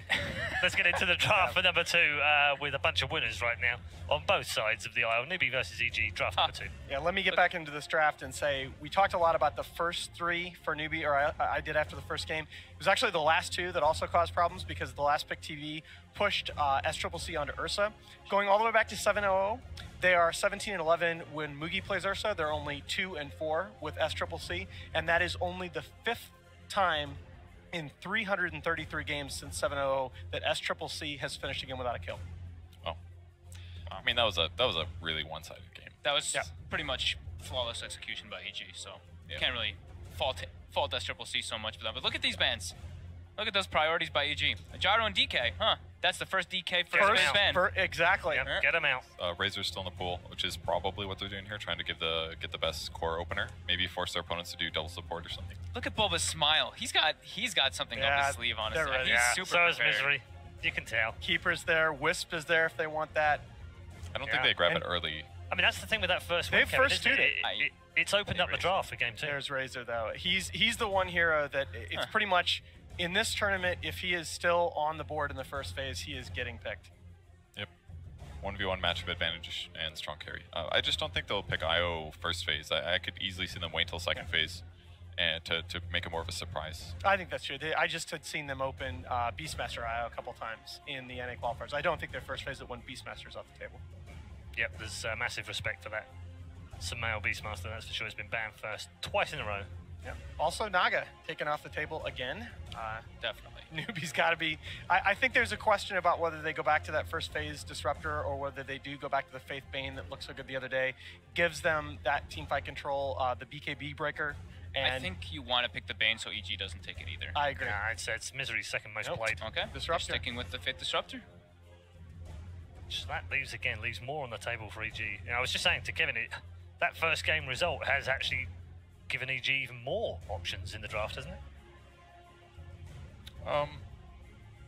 I'm not sure. I mean, some of the heroes that EG picked, they banned themselves. It's more like, which I think is a decent strategy because it's like a full shuffle. It's like shuffling the whole deck again after you win game 1 and saying, well, we're gonna probably get something completely random and new. It's like forcing Newbee to play a new drafting game and not being able to learn as much from the previous game. That's a big advantage.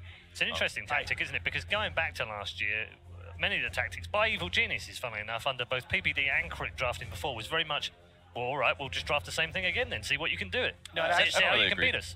I think PPD always said, I'm just going to outdraft you, and he won't necessarily do the same thing. So I don't think that was always the fact. So it actually has a lot to do with first versus second pick.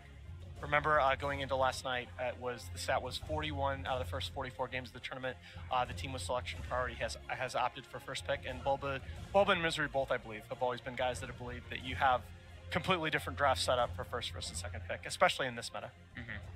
They get the Bounty Hunter, so it was banned by Newbee the last time. I mean, it makes a lot of sense what you just said, Alan, as well, based on the bans they went for. If they have first pick, they're obviously going to want to let Razor through because that's the best opener that's safe, that doesn't get countered. But nobody's ever going to want to first pick Gyro and have your opponents respond with 2.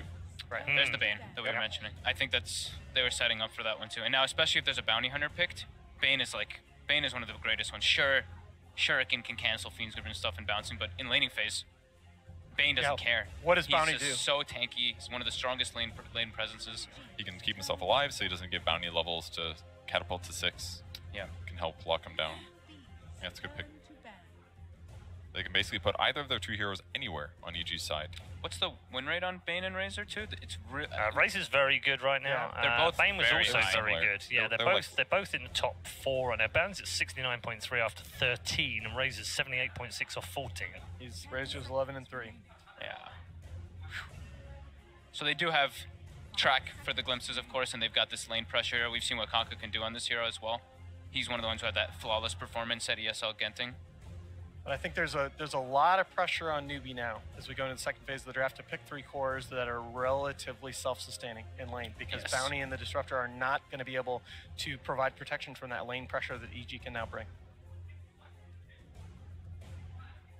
And they're banning out the anti-Razor laners, so the Queen of Pain gets banned out. I'm wondering if they target even the Terrorblade too, even though they just ran over it, and with the pace of the game that they do play, maybe they're not too concerned with it, but we've seen the different approaches from each team. But Liquid, they see Razor, they first 2 Terrorblade, they don't care. Interesting Kunkka ban there by Newbee. That's not a hero I would have expected them to target. Anti-mobility. Maybe telling a little bit of the Bounty Hunter, but also whatever cores they plan to pick is my initial guess. Okay, they take out the OD. Another one that's really good versus the Razor. It would have been good against OD as well. I guess they did the Kunkka. I think the Kunkka ban was first. Yes, maybe EG was anticipating that. The Kunkka's only not been picked at all at this tournament, but it has had one other ban at it. They've ran it. You know, they've ran the Bane Kunkka combo before in qualifiers, right? I've definitely seen at least a couple teams run it if it wasn't EG. Yeah, so with kind of your anti-Razor options a little bit limited here, you start to look at cores for Mugi and SCCC that don't mind the Razor. That's one of them. That is one of them in the Death Prophet. Another one that has looked garbage here lately, but that Mugi does play is the Weaver. Not a fan of Weaver. Yeah, I hate that hero right now in the meta, but I felt I had to bring it up. Yeah, no fair. I feel like that hero, I've said it before in panels and stuff too, is I feel like that hero only plays well when he's versus Batrider, because you crush the lane. What about with the Bounty Hunter? Does that change stuff? Because I feel like it'll accelerate you with track ults. You'll push a little farther. Your defensive sort of dead items maybe won't be as wasted, and he does help you get kills in the early game. Like Weaver's definitely very, very good at early game kills compared to other carries. Perhaps. I think Bane also doesn't make that hero too happy. Enfeeble. Definitely true. Can make it really hard. Nightmare. Yeah. The other problem, of course, that you're getting into is that you're with these 2 supports and the hero pool that they have remaining, you're almost certainly going to be playing without a save for the Death Prophet, which is something that I always look at when we talk about DP. Elder Titan. Oh God. So they've got. That's another one with the really. That's another one with the 70%. Absolutely. Yeah. Of the top 5 heroes so far at this event, those are 3 of the top 5. Yeah. Huh. Those are 3 that are commonly banned. Maybe not commonly, Yeah. but sometimes banned first phase. The only other 2 that aren't in there are both banned by EG right now. Yeah. The DK and the Naga. And those stats, by the way, are also extend back well before this event. The Bane has been good but not great, but the other heroes that you're talking about, Paul, are also very strong through the patch and before. Okay, so this is Mugi's other big hero. Unfortunately, the performance on this hero for Newbee has not been great yet of late. It's 1-4 in their last 5 games with Mugi on PL now. Those are against some pretty good teams, but I think this counts as that too. So I mean, the aura from Elder Titan is still very good against Phantom Lancer, but he can definitely doppelgang stuns and stuff. So that part's weak, and they have really crappy AoE right now. So EG has to pick something that has some AoE control, and they just won't. They'll just pick I mean, that's a great hero versus Phantom Lancer. So sick. And now they've got a couple ways to actually know exactly which the real PL is. If they have Enfeeble on him, they'll always know which one he is. I mean, that's hard to cast, of course, but the Terrorblade does let you know a bit which one it is real. Forgot about the best AoE reflection. And right now, like DP has no way to mitigate the burst physical damage that is going to be coming out for the Terrorblade in these fights. And Newbee has no way to deal with Terrorblade when he gets to BKB. He's a happy boy right now. I mean, they've got some of the most winning heroes in the tournament right now. Four of them, too. Terrorblade's up there as well. Terrorblade's not up there in terms of win rate, right? Yeah, not in the He's tournament. just over 40%, 50%. But if you look overall, ELO adjusted for the patch, Terrorblade is in my S tier heroes. Okay. It's 54.5 here at ESL 1 from 11 picks. 6 out of 11 wins. Underlord ban would have given a lot of damage output against heroes like PL, as well as Lockdown. Good against Death Prophet as well. The Lockdown would have been really good. I feel like they can. I feel like EG can just pick whatever. I feel like they can just pick a Baden. Think they can have a comfort pick, maybe a puck or something like that. Baden's not the hero here. I mean, you can remove track, but past that, I don't think it's necessarily the move. I'm just thinking about this Razor just walking through fights with a Photic shield on and being immortal. But yeah, I think they're probably better heroes theory crafting wise for Sumail. I wonder if they're just going to do similar as last time and just put some like dual or aggro lanes and then just pick some EG? Some Sumail hero. Oh, for sure. Yeah, and then just pick some Sumail hero. That's, again, the major reason why I call the Abaddon there is that EG just loves to do these aggro dual lanes, and I don't think Newbee can cope with that pressure.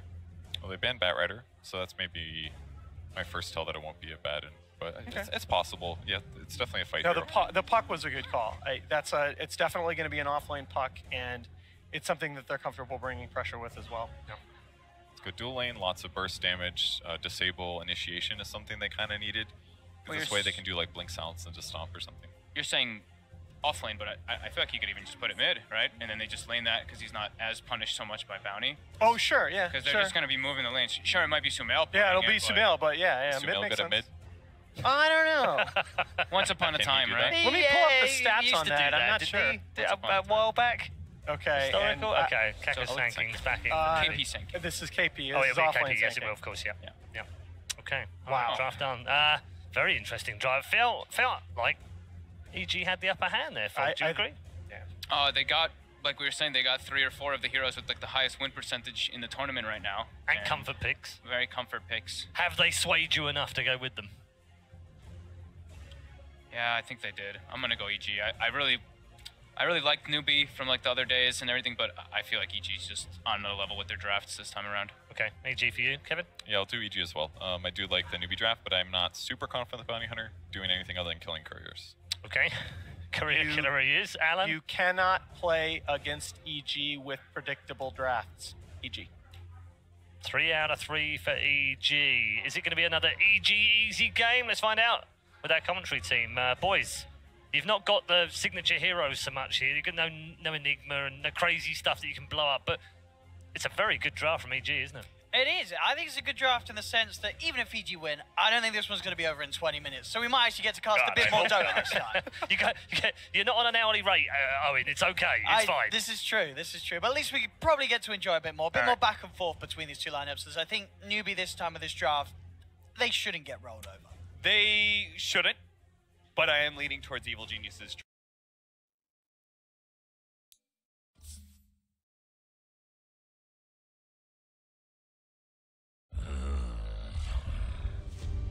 You may now select your heroes. Yeah, I'll do EG as well. I do like the Newbee draft, but I'm not super confident with Bounty Hunter doing anything other than killing courier. Okay. Career killer he is. Alan? You cannot play against EG with predictable drafts. 3 out of 3 for EG. Is it going to be another EG easy game? Let's find out with our commentary team. Boys, you've not got the signature heroes so much here. You've got no Enigma and no crazy stuff that you can blow up, but it's a very good draft from EG, isn't it? It is. I think it's a good draft in the sense that even if EG win, I don't think this one's going to be over in 20 minutes. So we might actually get to cast a bit more Dota this time. you not on an hourly rate, Owen. It's okay. It's fine. This is true. This is true. But at least we probably get to enjoy a bit more back and forth between these two lineups. So I think Newbee this time of this draft, they shouldn't get rolled. They shouldn't, but I am leaning towards Evil G. Part is this is something that has actually been discovered by I would say 2 different regions at the same time. I noticed it in May as well as China.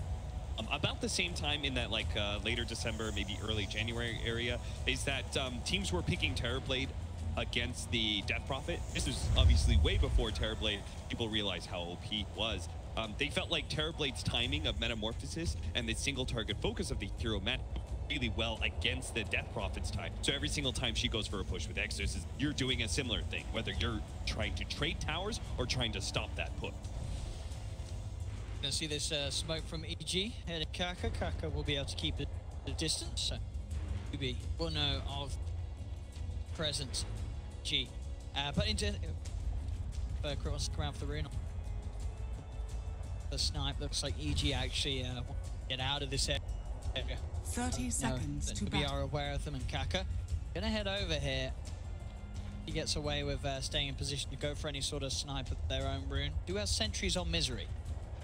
Yeah, they unlikely they're gonna just drop a sentry unless they really know the bounty hunter's there, because they want to be able to give it for their actual aim.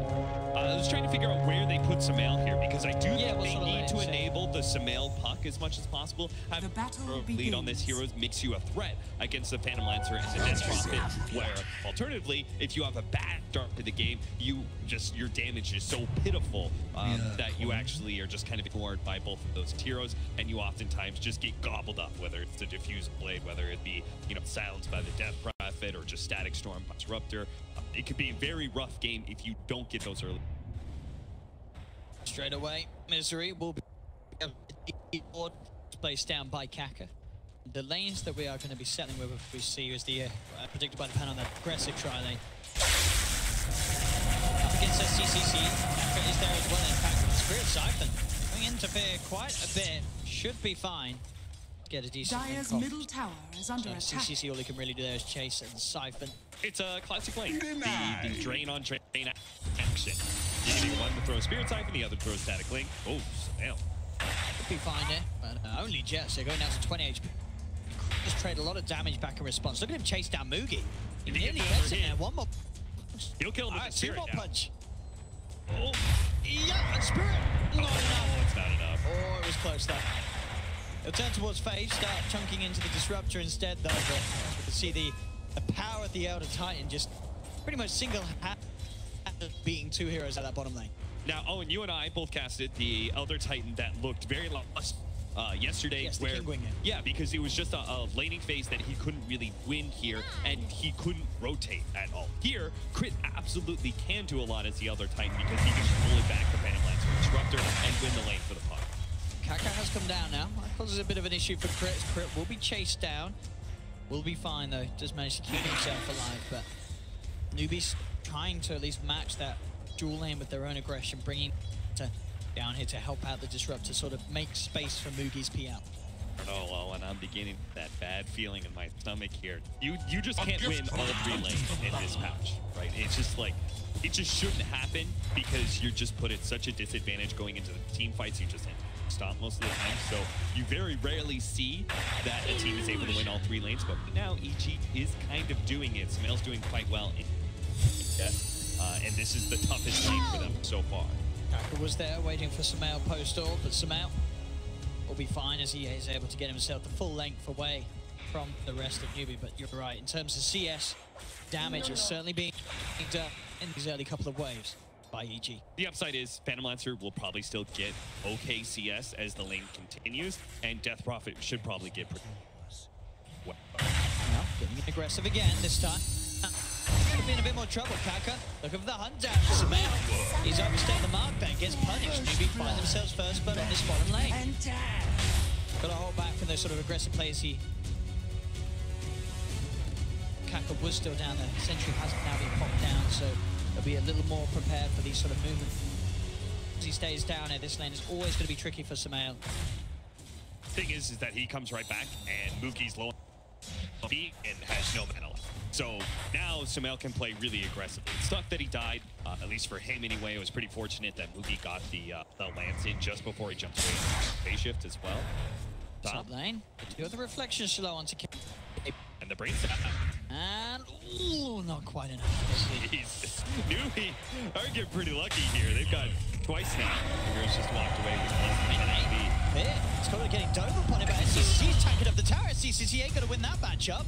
He just straight up loses that 1v1 as he tries to dive underneath the tower, but link was already built up by Fear and SCCC. The siphon damage wasn't enough. Bottom lane, Samel jumping forward aggressively. Does get the kill onto Faith, but he will fall for it. So Samel playing incredibly aggressively down bottom. His own device now. But again, it's going to be worth it because we're still left in that regen situation for the Trine lane. They're going to have to stay in lane, and for another 50 seconds, they won't have that Trine available to them. So, bottle pickup from Moogie will actually alleviate that issue quite a bit as he picks up a Bounding Rune. Extra regen. So he actually comes back almost full. It's a very smart choice. He needs to be able to stay in this lane and find the CS because obviously on the other side of the map, Arteezy. 29, 30, 13, 18. He's pretty much not been missing a CS on his time. Lane, bit of a tough crit. Focusing his head, a Titan and crit. Oh, does manage to get the kill on his way down onto Kaka. So again, the Wapto. Full on chaos really down on this bottom lane. As you say, the fact that they are disrupting Mugi whilst the top lane is just an absolute dream lane. He's got over twice the CS. 15 CS right now on Phantom Lancer, 34 on the Terrorblade. I don't think he's missed a creep. Over 3 times the denies here as well. So KP is just suffering in experience despite being in a solo. Lane again, Samel. Being moved upon, will be chased down by Kaka, but he's able to jump himself out. Does got the salve on him as well, so we'll get himself back up to full and crit again, just running down Moogie. One more punch and crit, he's gonna do it! He just runs down Moogie post doppelganger, Kaka as well! Just getting absolutely chunked into by Crit. Will be able to get himself out of the range of the sentry. But honestly, the damage that Crit's been doing in this lane has been insane. Yeah, you just can't fight this Elder Titan. I'm not sure why Newbee continues to try and contest the Elder Titan in a Trine lane with a hard cam stack as well, which you're going to see Crit. He's going to try and make this a triple stack. Just makes him so much stronger when you have that stack available to throw. I mean, is there a reason, do you think, why Newbee is down here rather than actually trying to attack? Arteezy is having no pressure applied. Oh, this Terrorblade is having complete free farm. I think their lanes isn't really set up very well to, like, their heroes just can't really contest a Terrorblade. It's not the same magic damage that we saw from EG in last game. And the mid lane, it's hard for a Bounty Hunter to be able to contest Razor for Death Prophet. It's a very different lane than it used to be with that passive. You can't, you really just can't dive a Razor at all because you just get in. That's 100 damage. He'll get himself out of range. That's entry mid lane. Left for a big static link. SCCC, he's already down. And he popped the ghost for that as well. So that exorcism popped, he dies. So there's no exorcism for this Death Prophet for over 2 minutes now. Some questionable plays here from Newbee. Look what Arteezy's doing. Oh, never mind. 4 kills. Or not, just get himself out of range of the detection. Indeed, more kills actually for Newbee as they will manage to pick off Crit. Samel being watched upon. Top lane KP does get away. Samel goes for 1 charges. Jumps in with the doppelganger. 1 charges as well himself to keep himself safe. Okay, so I want to give props to Arteezy. He's in a lane completely by himself. What he did is he just ran past the tower, grabbed the creep wave, and pulled it down to the river so his creeps would then get some damage on the tower for him. Got a nice little efficiency play where he's just trying to pressure that tower as while KP was away.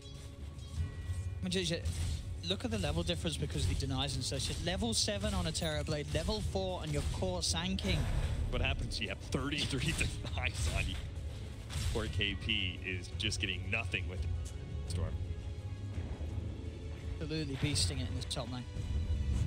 Very quick timing on these early crucial lines. Keeler done. This is a pretty good play there. Wakes himself up off the illusion.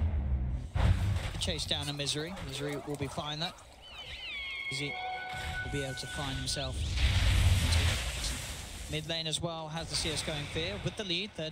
40 for 15 against the 33 for 12. Sure, the farm's still good for the Death Prophet, but as we saw there, the fact that sort of the timings were knocked back, SCCC dying immediately after using Exorcism, that early sort of pressure, even just the early sort of you want to find that first Exorcism that's getting put up. There will still time to play. Getting chased down. We'll put the eye on the storm. Gets his power. Look who's hit quick with the 2 maxes. The wraparound for Samel. He's got the dream cooldown into both. Will be fine. SCCC will be surrounded. He's keeping himself alive with the Spirit Siphon for now. Whether it's not protected, won't quite grab it. So SCCC will survive But the big play there being that Fear gets saved. Crit and Sumail there in time to protect him. These movements from EG in this series just seem to be a step above what they've been performing with recent. And I don't think they have the power to be able to stop this Arteezy push. He's a Terror Blade that's level 8 with maxed out Metamorphosis. Misery getting run down a little bit, but Arteezy there to show the Moogie's put off for more. Hits Moogie down to half health. Still seeing if you can find Misery. Sentries drop out there, they've got vision, they'll turn towards Kaka straight away, and look who's here as well, Crits come up with the spirit. Kaka, he'll fall, Misery's still alive for now, does get glimpsed back, Faith has the control, they will punish Misery. And they're not going to lose their safe lane tower either, which is great. KP's actually getting a decent amount of free farm, so it's a similar thing here, cutting into the face. Going to pull to the new extra farm. Are fortified. So that was decent for Newbee.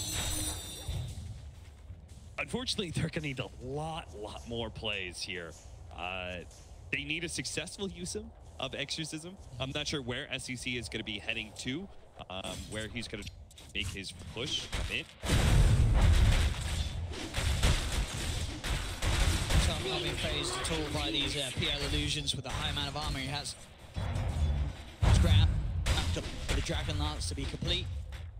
Bottom lane though, looks like Newbee trying to make a move. This is where they're going to send SCCCs. Coming down to this bottom lane, they want to try and take this tower because they are aware of this big stack that EG have, so they can try and maybe get some control of this and then look to try and take the stack for themselves, because that's a deep golden XP.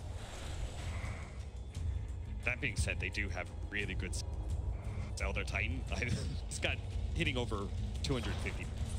So when push does come to shove, and they get to a fight against that ET, they need a way to protect this Death Prof. And Puck's got plenty of levels. He's a good amount of burst damage out orb. ET's hitting hard. I'm not convinced that Newbee make this work. Honestly, I think they should just go for a 4-man somewhere. Maybe go for the Razor. Every single one of these heroes, though, have such good self-sustain. They really are not threatened by rotation. Let's see what they can do. Put the glimpse back on. Exorcism number 4, surrounding Epicenter as well. TP's are coming through. They're all falling out of the Fiend Script, holding SCCC underneath the tower. The Druid Core comes up with the Mail. He catches 3, bursts down 2. Kaka's still there with a bit of a snap. Going for the stop, does connect. They don't have vision, so Kaka will be fine. But again, sure, they managed to get a kill with the Exorcism, but they lose tower and they lose SCCC again immediately after using it, so he won't be able to get a tower with him. Yeah, they brought 4 heroes that traded really poorly. That's what I'm talking about when it comes to this. These heroes just aren't pressured there. He just hunting deep. They have to drop the static storm down upon himself, but it's not going to get a kill, and it won't save his life. And Arteezy, with this Metamorphosis use, is not only able to get 1 tier 1 tower, immediately moving to mid, keeping the pressure up high. EG, they'll take 2 tier 1 squares. Dire's middle tower has fallen. They already have a 6k gold lead at 12 minutes in. It's looking like a similar story to game 1. It really is. I can't remember quite the lead at 12 minutes, but I think it probably was around this. Go for that last tier 1. They've got the nice big hard camp stack as well. Dire's bottom tower is under attack. Blink Dagger. You've got 3 cores quite clearly as the highest 3 on the map. They'll clear up the stack. And that will be the money for Sumail's Blink Dagger. Back online, he can look to make those plays. We've seen if you're Newbee, it's just a bit of a waiting game. SCCC, very hard to get him back into the game when he doesn't have the Exorcism. They've got to wait for it to be back up, and then they've got to try again, but the last 2 times, the attempts, they haven't worked out for them. So Newbee can't afford to wait for the Blink Dagger on KP. It's just right now. So they're going to try and go for a smoke rotation. What they need is that Epicenter, Blink, and Burrow with a huge amount of magic damage coming, follow up Silence, and they can kill almost in the game on EG, but they just can't wait for that. This is the kill that they need. Arteezy's been having too much of a free game. They'll surround him. Arteezy's been silenced. There's no way to play out against this one. So Arteezy, I say that! I say there's no way to play out against it, but there is! The backup's there somehow! He gets the time with that sleep hound from Misery to get the Sunder off, and he doesn't die! Arteezy, the boy who lived, turning it round with the team. There's 3 dead, there's 4 dead on Newbee. If they don't kill Arteezy in a situation like that, I don't know when they do. That has to be so demoralizing for Newbee. They surrounded that Terror Blade. They have 4 heroes on top of it. But he just turns. Misery's there with a chance. Gives him the opportunity. to get the Sunder off, and RTZ lives. This is absolutely ridiculous how well EG's playing today, honestly. Radiant Did KT have a center up for that? They needed just that little bit more damage. They really did. Yeah, if they did. Had that little bit more damage. Yeah, they killed. But the thing is, EG is always ready to make these TP rotations because they know they're are so hard to pressure. They bring heroes. It takes so long to kill that. They usually make a turnaround play where they're going to the trade benefit. Oh, and it's always the feels bad. When you glimpse back at Terra, he stacks their metamorphosizes and punches you down before he's moved back. Bit of a Naga showed himself. He's been dusted. Don't show yourself against the hero man of dust. Dream call as well on Tamugi. And he has no doppelganger. They're going to chase him down, and that's PL gone as well. Sure. I mean, I said at the start of this, I was looking forward to casting Dota 2. We had a 20-minute victory for EG in game 1. Dire's bottom this game's looking under attack. Maven if it continues at this pace. Okay, they're going to go for RTZ here. Okay, let's see if they get can a do it this glimpse time. and a static storm. Okay, he's just standing there. Oh, no. He doesn't. Oh, the pain. Newbee. Oh. Newbee's just like, they're so desperate to get a kill somewhere. Oh, I'm glad I don't get paid an hourly rate, Paul. I'll tell you what, this Dire's is bottom tower is under attack. 15 minutes, 12k lead, 19 for 6. Ooh. Goodness gracious, 12k gold lead already.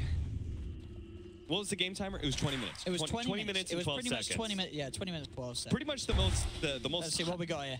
So this is the save. As you said, what, it was the nightmare. No, he actually got off the Sunder before the nightmare.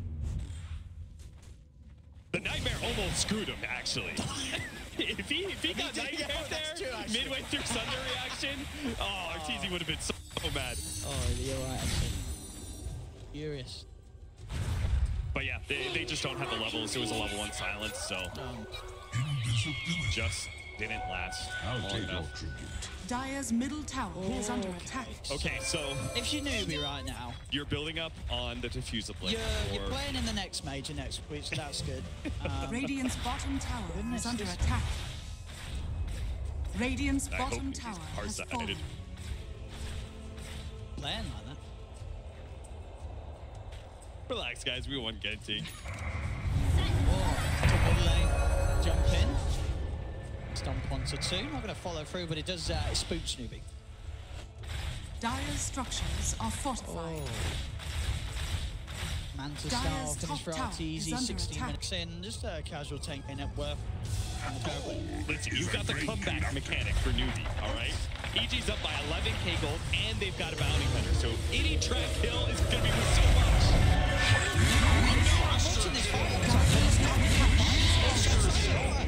EG, they don't need to do it. They're just A-clicking down lanes, and the heroes of Newbee are dying. It's actually looking to be on track. Be a quicker game than game 1. I can't believe what we're seeing this morning or this afternoon. Oh, you sound nice.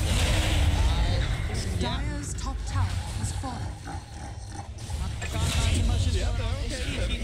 It's GG's 17 minutes. What on earth's going on? How am I going to make jokes about EG now? How's anyone going to make jokes about EG now?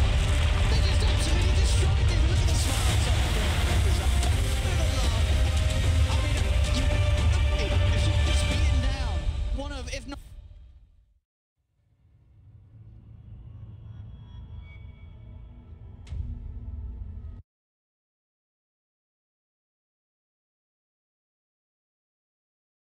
ESL 1 Genting from 3 weeks ago. Where are you now, Blitz, is my question. He's not on the panel right now, but we'll get him up here to answer a few questions later on. We're back with Nahaz, Purged and Fogged to get their reactions on a thoroughly convincing victory. You all went for Evil Geniuses, but boys, come on. No one expected that, did they? I did not expect a 2-0 stomp, no. Not that fast. Not a 17-minute GG call by Newbee. No, that is the fastest GG call that Newbee has made in over a year. It's been since they've lost a 20-minute game. They just look completely unprepared coming into this series. I know There's the Chinese New Year recently. They're coming off a little bit of maybe of an event hangover from winning Genting, but this should not happen at the major level. This team looked utterly unprepared coming into the series. Yeah. EG also looked extremely over-prepared. It seems like they actually read everything Newbee was going to do, their movements around the map. Not even just that, the lane setups. Both games, they won all 3 lanes. That is something that you almost never see in Dota. It's usually like, okay, we went 2 lanes, we're going to sacrifice one guy, 1 lane. I mean, it didn't happen. If there was a highlight here, Kevin, it was the Terrorblade. Nope. No? Nope. It's I think it was how hard Sumail won his lane. Okay. Personally, I mean, I think RTZ obviously got tons of denies, and yes, there were some points later where he barely lived and got the Thunder off. That part was cool, and he played well after that. But I think RTZ did his job. I didn't catch all the early, but I felt like the key to EG right here is Sumail picking heroes that he can be aggressive on, and if needed, he pairs it with another support, and then they just constantly fight aggressively. And I saw him doing this. He went 2 orb and 1 Wayne Rift. He wasn't scared of dying. He didn't even have face shift by level 3. He was ready to fight. Yep. The reason he's doing that, they played this ET puck dueling so sick. So the way ET works, right? Fog, ET Spammer can tell you this. He stacks this camp and he gets all this extra damage and just crushes the lane. But with puck down there going the 2 in orb and just Sumail playing so mobile, it makes it so hard for them to contest that camp stack. It was just such a good idea, I felt. And Crit, honestly, Crit maybe played better because he not only was there and got a couple solo kills, but he was also there to defend Razor against some ganks. He turned a lot of things. He definitely was the MVP of the early game. Maybe Sumail there as well. Not sure who was better, but a lot of MVPs on EG that game. I'd probably give Crit the MVP of the series. The series? Yeah, because the first game he was absolutely phenomenal. Perfect movements. This time around, he also Sumail looked so great, but I think that's also because Crit made him look so good because he's just in that lane with all that plus damage. So. Yeah, that was. Are you surprised brutal. how ordinary EG have just made Newbee look? I think Alan was saying it too. They just looked so prepared, and Newbee looked not prepared at all. I mean, they allowed EG. They picked a PL. They left the Terrorblade on the pool. They let EG pick 3 of the top heroes at the tournament so far, and yeah, they just got dismantled. Yeah, we're going to get more from all 3 of you in just a moment. But Shiva is downstairs with the Terrorblade himself, RTZ. Indeed, RTZ. Congratulations, first of all, of course, with a series that was fairly one-sided on your behalf. I'm asking about one gank, Terrorblade. You're getting ganked by 4 people from Newbee. It seemed like you were dead. What happened? My team told me to get back, you're gonna die or something like that. So I'm like, okay. So I started running back, but it's too late. So I just flipped to strength treads. I tried to face the direction I'm about to sunder someone because I think it comes down to that time frame. And then I knew he was going to silence me. It's going to be level 1, I think. So there was a time frame where I felt I could get Sunder off. So my team TP'd in. It looked really good because I think if my team didn't TP in, I probably would die still. But it was good that we all coordinated it to the second. Yeah, it looked phenomenal. I mean, that kind of was a nail in the coffin for Newbee. It looked like you were so well prepared and Newbee didn't have any say in the series. How was the preparation for this series for you? Well, we have a long history of playing against Newbee. They're I guess the most honest Dota players to us. They just play their strategies and they're very not basic, but just Dota. They have team fight, they have catch, and they just snowball SEC and he carries them. So we kind of have a similar thing going. So it's 2 styles of common things just match up. And I think today we managed to think outside of the box. Usually we kind of just played their own, we play each other our own games, but today we kind of just went YOLO kind of thing. It obviously worked out. They were definitely caught off guard by our drafts. Definitely, it looked quite shocking. So your team, you started a little bit rocky here in Katowice, and obviously before that, it looked a little bit rocky for you guys, but you seem to have found your groove. Can you tell me about how your team is doing with the new iteration, basically, as of 6 weeks ago? Well, I think it looks a lot worse than it actually is. When we come into these majors, we play this one best out of 1, and honestly, depending on who the team you're playing against, it could go either way. I consider LGD a tier 1.5, maybe even tier 1. And I consider ourselves a tier 1.5 and 1 kind of thing in between that. So when we play against each other, it's one game. Who knows, someone might pull out something you don't know, how we did to Newbee. All it takes is one game to start, everyone just starts flaming you because you lose this one game and you start the group stage off poorly. You have to win a bunch of games and stuff. Of course, we did lose Epicenter qualifiers to Cole. I'm going to blame lag on that because I was lagging in Canada. We had some internet issues. No disrespect to Cole. where we probably beat them in best out of 5 on LAN, and you know, yeah. But I think we're a really good team, and I think we're getting better. I have like high hopes for this major.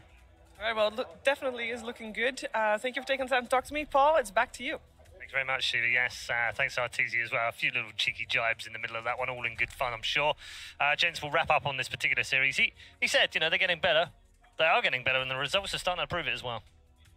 Yeah, they looked just so much sharper. I was looking forward to this game in particular because I was like, okay, someone needs to get that test going versus EG, because the earlier games in this tournament, so they played versus Kingwin, that one didn't look so close at all. And what, they played versus Infamous, and then they got crushed by LGD in a best of 1. So this was their big test to see how they can perform a best of 3, and they proved it. Yeah, I think they're showing that not only are they good, but they're playing a little differently than all the other teams, and that's a huge X factor when it comes to blowing out tournaments, because maybe the way that they're playing is the best meta. Maybe they are defining the meta for this tournament, and the other teams won't be able to react in time. They've got the skill to do it. So yeah, it's great that you picked that up, Alan, as well, because in a way... Thanks, Kevin. Oh, no, Kevin. Sorry, I was going to Alan afterwards. In a way, Kevin's hit the nail on the head, hasn't he? Because we don't know that teams have defined a meta until months later. This could be the start of something, couldn't it? Well, 100%. And again, if you look at, obviously the release of Universal was very controversial, but if you look at some of the interviews with the EG players around then, they all said, look, we need this injection of new ideas, bringing Misery in, bringing Bulba in as coach. This is where you're really starting to see that. And on the other side, Newbee, you know, I have heard in the past they've had a little bit of problems with the coaching position, perhaps. This is something, I know, hangover from Genting, hangover from the Chinese New Year, but this is something that they need to look at going forward. As we get closer to TI, a team needs to be able to make these inter-tournament adjustments. Okay, we are done for EG versus Newbee. We're also done as far as the group stages are concerned, because that was the last match before we enter the quarterfinals, which we'll do coming up after the break. It's a massive match between Liquid and Secret. The best 2 teams on planet Earth right now go head-to-head for just a place in the semi-final. Quick reminder for you as well, the Play Faster Vodafone moment. How about that last game? Under 18 minutes. That was pretty damn fast, wasn't it? Maybe that one will feature in our Play Faster moment by Vodafone a little later on. Right, time for the break, but don't go too far away. You don't want to miss the next series. This is the kill that they need. Arteezy's been having too much of a free game. They'll surround him. Arteezy's been silenced. There's no way to play out against this one. So Arteezy, oh, I say that! I say there's no way to play out against it, but there is! The backup's there somehow. It gets the time with that sleep help from Misery to get the Sunder off, and he doesn't die! Arteezy, the boy who lived, turning it round with the team. There's 3 dead, there's 4 dead on Newbee. If they don't kill Arteezy in a situation like that, I don't know when they do.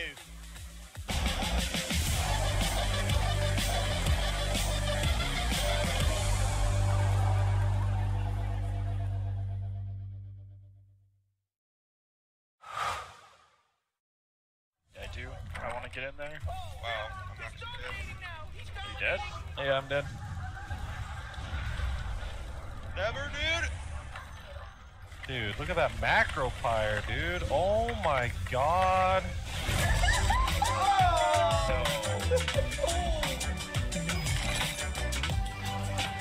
Game, record, and stream without compromise on Intel Core i7.